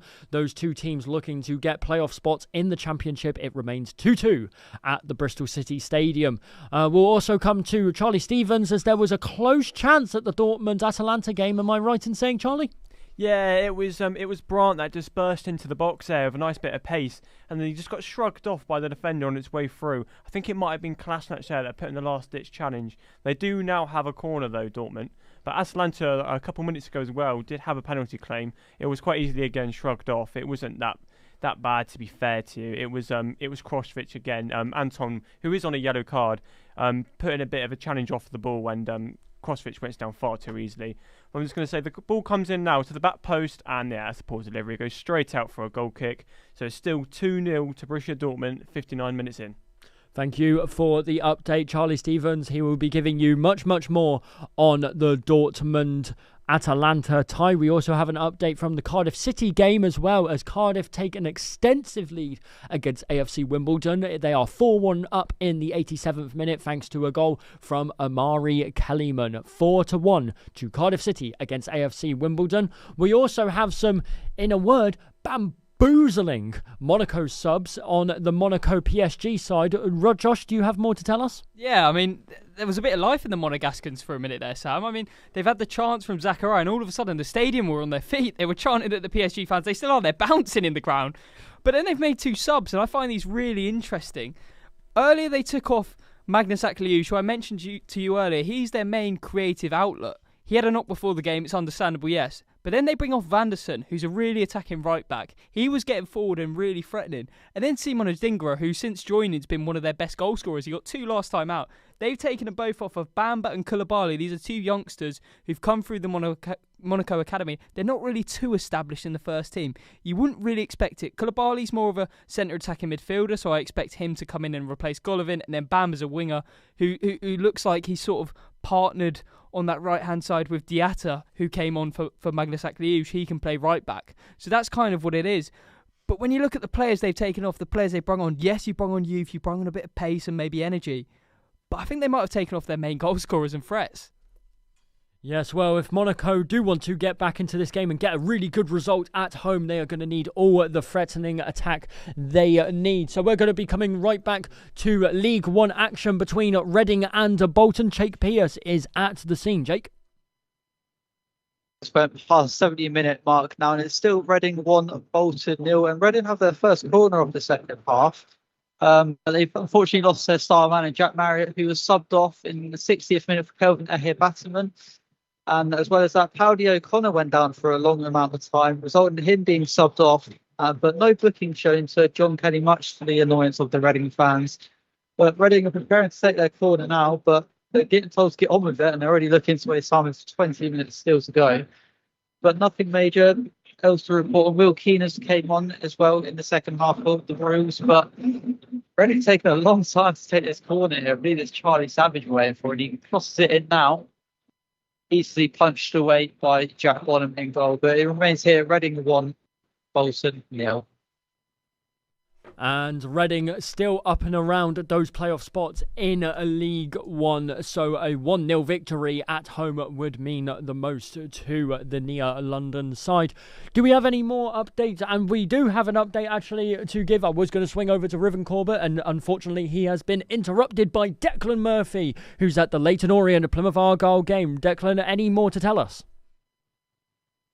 So, yeah, thanks, Sam. It's 3-1 to Plymouth Argyle. 8 minutes of additional time have just been pulled by the fourth official. Plymouth with all the chances. Leyton Orient not really doing much here. It looked like we nearly had a goal of the night when from the halfway line. Plymouth did go for a shot and the keeper nearly let it into the back of the net, but wasn't to be. 8 minutes left to play here off added time. It's still Plymouth Argyle 3, Leyton Orient 1. Plymouth Argyle taking the lead against Leyton Orient away from home. To give you more updates around England as well, Exeter City have managed to get an equalising goal against Wycombe Wanderers thanks to a Jayden Wareham goal in the 91st minute. Barnsley Peterborough has ended full-time officially 2-1 to Barnsley, and Salford City have got a consolation goal. Ben Woodburn with a 94th minute goal against Newport County, 3-1 in favour of the Welsh Newport side. And I want to have a conversation now about the Benfica Real Madrid game. Haven't heard a lot about it in the second half, a little bit of scuffles, a little bit of fights, but what about the football action, Riven? Well, at the moment, Benfica on the attack right hand side, coming to the box, potential penalty shout. I think the referee's given a yellow for simulation there, but Benfica have made some changes. Shelder up and Rafa off, Sudakov and Rios on. They've gone to a front 2-3-5-2 just to attack the wide areas of that Real Madrid defence. You brought up Ben Woodburn there. Carreras, left back for Real Madrid, played with Ben Woodburn just a few years ago, and at the moment he's been spun left, right and centre on that Benfica right hand side. He was beaten to the ball, and that's what led to Pristiani getting in the box just now. Wanted the foul from Camavinga, but was booked for simulation at the end of it. Thank you very much, Riven. And we're going to go to the Snow Stadium between AFC Totton and Hampton and Richmond in the National League South. James McLean has more. James? Well, it's not been a huge update from one of Sam, but Ashley Clark's just had another go to get his 7th goal of this season and the second in this game. It was just outside the Hampton box. He opted to try and lob Marcus Struhaus, but it went straight into the Hampton keeper's hands. Besides that, not much else has happened. There's been a few minor scuffles that have threatened to boil over, but nothing's come from them. They've all made up and gone on their way. So it still remains here. AFC Tottenham 1, Hampton Richmond 1. And the fourth official has just put up a minimum of 5 minutes, I think it was, till the game is done. Crazy action and excitement from Monaco and PSG. Josh, you had a little look of joy and confusion and excitement. What was that, Josh? Well, I'm just sitting there. Oh, no, that's not a replay. I thought the ball was in. Everyone looked like it was in. The ball, I think it was Desire Due again. No, it was Kangin Lee. He's just picked up the ball sort of outside the D, outside the Monaco box. He's hit it. Wout Faz is crouched down. He's got his leg outstretched sort of on the floor, and the ball has just smacked his heel, and it's looped and looped and looped, and it's gone over the Monaco goal. It looked like it gone in as the ball's crashed against the advertisement board, gone out for a corner. I thought PSG had got another one. There's not been too much action. There's been something happening with the ultras of PSG and Monaco. They've been sort of just bouncing at each other. It's been a really strange game. PSG looked the likely team, though, to score again. I spoke a minute about the Monaco subs, and they've not really done too much. So PSG might get another 10 minutes left. Yes, 10 minutes left of the game, and Eric Hogg has a really exciting news to tell us from the Salisbury Chippenham Town game. A late winner, possibly, for Salisbury, Eric. Yeah, it's all over here at Bremen McKenhill Stadium, and Salisbury have won it in the 92nd minute. Like Dominic Ribbon, the captain, putting the ball in Chippenham Town's net. Chippenham came back into the last couple of minutes as the keeper even came up for a corner, but Salisbury managed to hang on, and they've got the big 3 points against their local rival. That's it here from the Bremen McKenhill Stadium. Swansea run, Chippenham Town then. Thank you very much, Eric, and we'll be giving you another update from the National League South. Max Cochrane has an update from the Dorking Wanderers fixture. Max, what do you have to tell us? Well, it still remains 1-0 to the home side, as yet again Harrison Folks is down talking to the referee. But there are just about 2 minutes left of added time.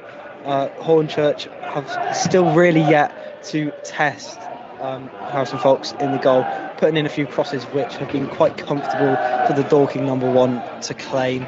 But Hornchurch are continuously putting on pressure in the Dorking half as they just win a free kick on the halfway line and are attempting to pump the ball up. I will be back shortly with the full-time score as it remains Dorking 1, Hornchurch 0.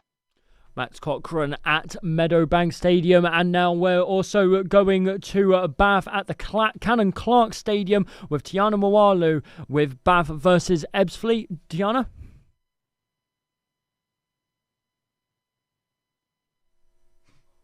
Oh, hello. Yes, Tiana, could you give us an update on the Quick Bath update game for us? at Bath City. If you guys can hear me, it's now 2-2, and assistant manager has just been sent off with a red card. Now it's 2-2 here at Bath City. I hope you can hear me. It's very loud here right now. Thank you very much, Tiana Mowalu, with the update on the Bath City Ebbsfleet fixture. And there's been all sorts of action going on at the Signal Iduna Park between Dortmund and Atalanta. Charlie Stevens, what do you have for us? Julian Brandt should have won. The game should be wrapped up, really. It should be 3-0 to Borussia Dortmund. Ryerson again whips in a beautiful ball from the corner, and it just kind of spills to the edge of the box where Brandt's there is waiting. He just couldn't get his head over the half volley, and it blazes over the crossbar. He should do a lot better there because he was completely unmarked. The boy had loads of time to wait for the ball as it came out to him, but it's still very comfortable for Borussia Dortmund. We're at the 68th minute at the moment. Still 2-0 Borussia Dortmund versus Atalanta. Thank you very much, Charlie. And of course, I want to bring you to the fact that a lot of games have gone into full time. So we'll be giving you a roundup of all those very, very soon. But Josh Barkala has it and it's not gone in. And now he's been subbed. He's not on the pitch anymore. What's going on there, Josh? Yeah, he's been really good as well, Bradley Barcola. I mean, he came into the side today, replaced Desire Do, who's looked superb, but Barcola's been really good. I mentioned earlier about his chance creation. He's made 20 chances actually in the UCO. That's the 6th of any player. And here he's made his own chance. He's picked it up. He's nutmegged, I think, a defender. He's through on goal. He has to score. He puts it through the legs of the goalie, but somehow Philip Kohn gets a little bit of his leg on the ball. He puts it wide. And just a second ago, Sam, before you go, Kangin Lee smashed the ball into the side net, and I thought he'd scored. He's been amazing since coming on. Really energetic, just lightning. He's on the ball now again, just so quick. But he is an outstanding strike from the edge of the box. Unlucky not to score. PSG are on the door for a fourth here. 6 minutes left and stoppage time. Balogun's also just come off, by the way, for Micah Birif. Possibly an opportunity for PSG to wrap it up if they can just get that extra one at Benfica. It looks like Benfica, Jose Mourinho, are pushing their team to go over the line and try and get an equaliser, maybe even try and get more from this game against Real Madrid, Riven. Yeah, he's essentially playing with 6 attackers on the pitch at the moment. Almost a front four, and he's getting angry, and I think he's just been sent off by the referee. Absolute scenes at the moment. They've just received a free kick on the edge of the box. Jose Mourinho, double yellow card, and he's off the sideline. I think it's all kicked off the last few minutes. It went from nothing to everything, and from 0 to 60, absolute scenes. He tried to get his team up the other end of the pitch, and it started to work, to be fair to him. That front four, Luca Bacchio came on, added that extra bit of energy up top, and then he started shouting at the linesman and the fourth official on the sideline, and the main referee had none of it. Gave him 2 quick yellow cards on that sideline, and now he's been sent to the stands. Plenty of action in the final stages of the Champions League, but we do have a roundup of the top of the table clash between Dorking Wanderers and Hornchurch from Max Cochrane in the National League South. Max? Well, it's ended here at Meadowbank. Dorking Wanderers 1, Hornchurch 0, as the players are getting serrated by the home fans in Hornchurch, getting a little ahead of it in front of their own fans who are also clapping them. It was only the solitude goal from Frank Vincent, the wing back for Dorking, as the ball came straight back, or came off the post towards him, and he calmly found the top corner. This now means Dorking Wanderers go 5 points clear at the top of the National League South table, and surely they are now the front runners for gaining promotion back to the 5th tier. As Free From Desire plays and finishes, it's ended Dorking Wanderers 1, Hornchurch 0. And moving a couple tiers back up into League 2, it is now official. MK Dons 0, Crawley Town 0. Leighton Hewlett with the summary of the game. Leighton? Yes, it's ended 0-0 here After a really thought-out game, both sides didn't really look like scoring. Every shot that both teams had straight at the goalkeeper. Dons do jump into fourth though with other fixtures around them going well. Crawley on the other hand pushed 5 points clear in the bottom three, serenaded by the 338 fans that have made their way here tonight on this cold Tuesday night in Milton Keynes. It has ended. Milton Keynes 0, Milton Keynes Dons 0, Crawley Town 0. Thank you very much, Leighton, with the update. Now, just a couple of immediate updates to give you. The Barnet-Swindon Town game has finished 2-1 to Swindon Town. The people of Swindon and their roundabouts will surely be very, very pleased with that result, as well as Sutton United taking away the victory against Woking 2-1. But we'll head over to League One for a full-time summary of the 3-1 victory for Plymouth Argyle away at home to Leyton Orient. Declan Murphy has the summary for us. Declan? Yeah, so it's ended here. Leyton Orient 1, Plymouth Argyle 3. Plymouth with the first goal. See, Vin Pebble got that. Then Ollie O'Neill got a goal just before the end of the first half. Matthias Ross and Ronan Curtis with the other goals. Ronan Curtis with a goal and an assist. Arguably the man of the match, in my opinion. The Plymouth fans are still here singing in high spirits. Their fans are very happy. There was boos ringing around the BetRight Stadium at full time. Leyton Orient aren't happy with their recent run of form. They have an injury with their goalkeepers. That is 2 goalkeepers out for Leyton Orient.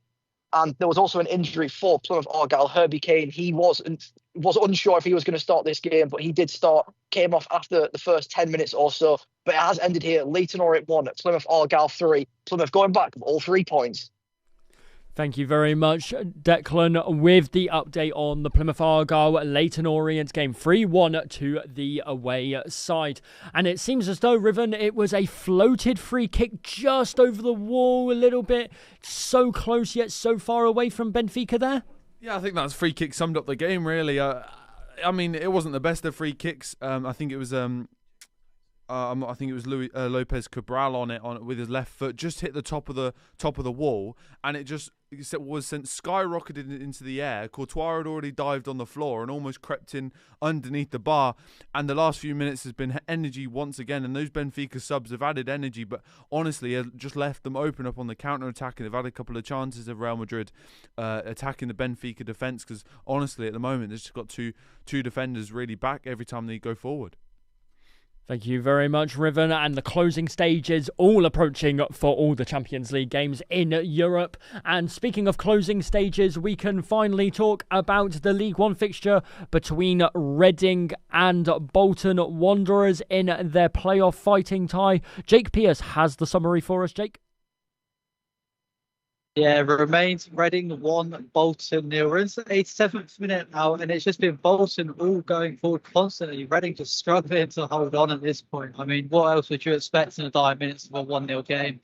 I'll tell you what, though, Will Keane and Kelvin Ahibatsman, since they both came on, have just been exactly what you want from the Red Strikers. Every time ball cleared long, both of them trying to make themselves an option to hold on and just give them their defenders a bit of time to rest.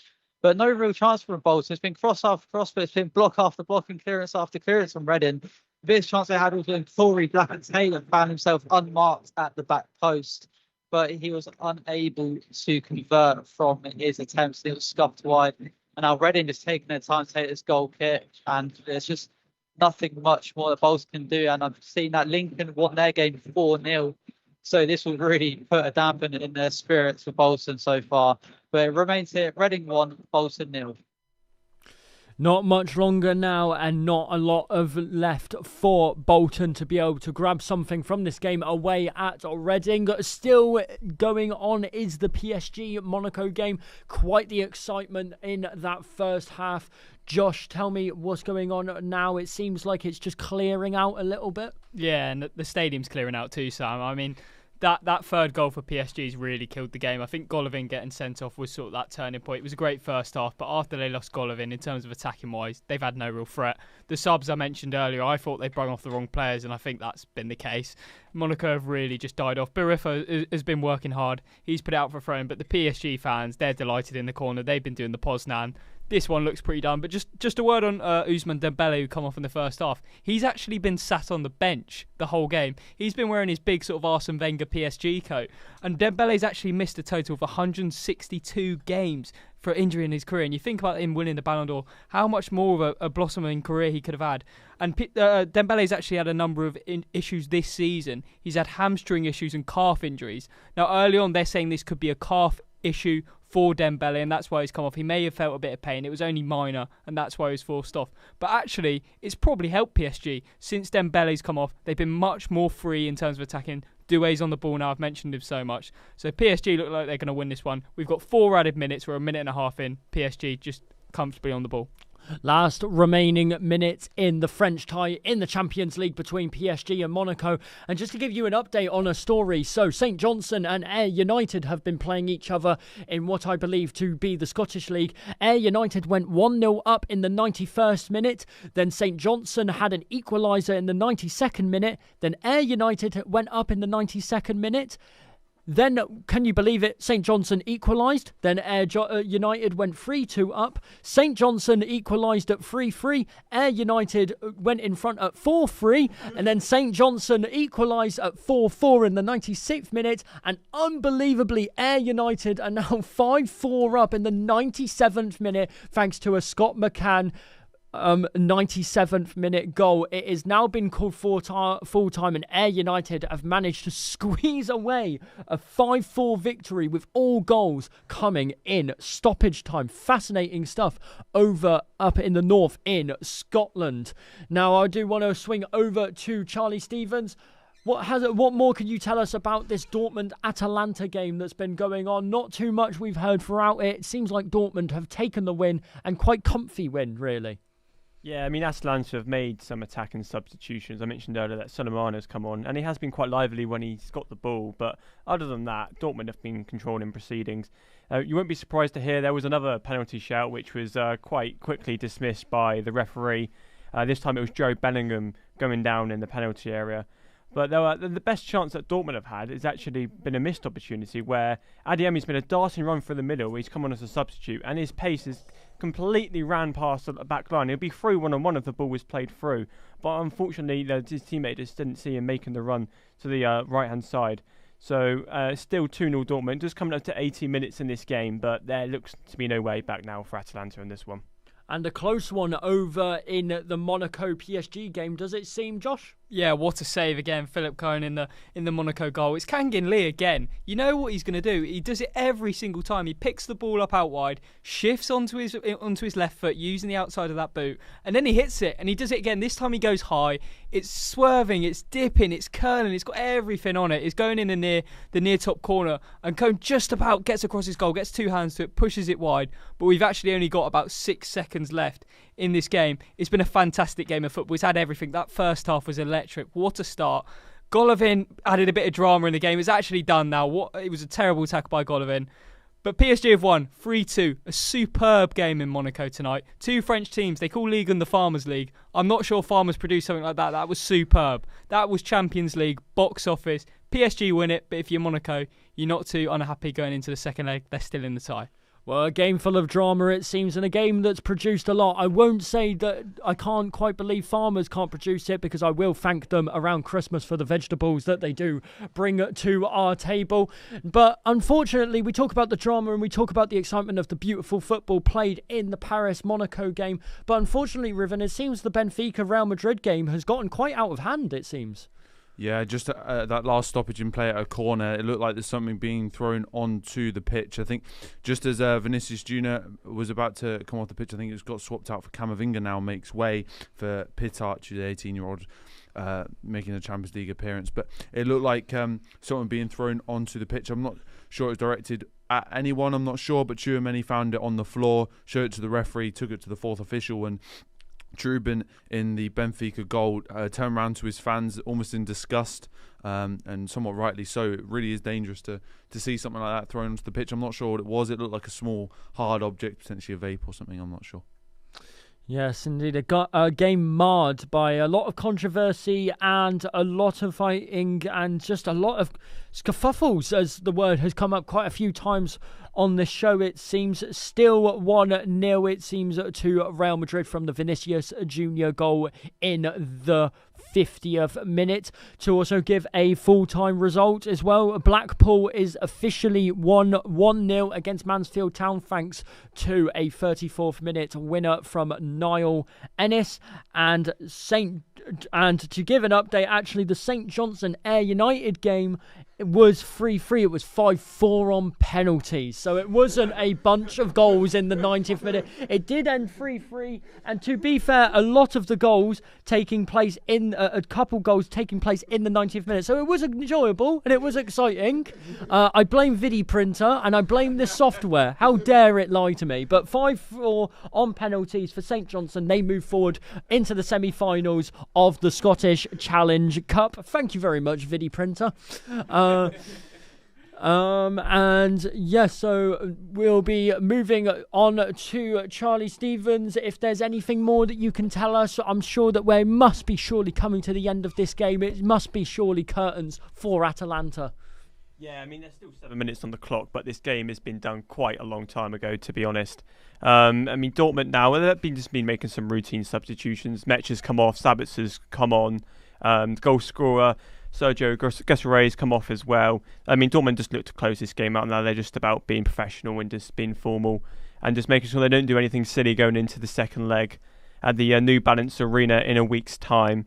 Just a quick sum up of the game, really. The two goals from Borussia Dortmund have both been clinical. They've both been the better team going forward. Atalanta hasn't really produced any chances well. I thought they should have gone and scored the game. And Dortmund on the other day could have had 3 or 4, to be honest with you.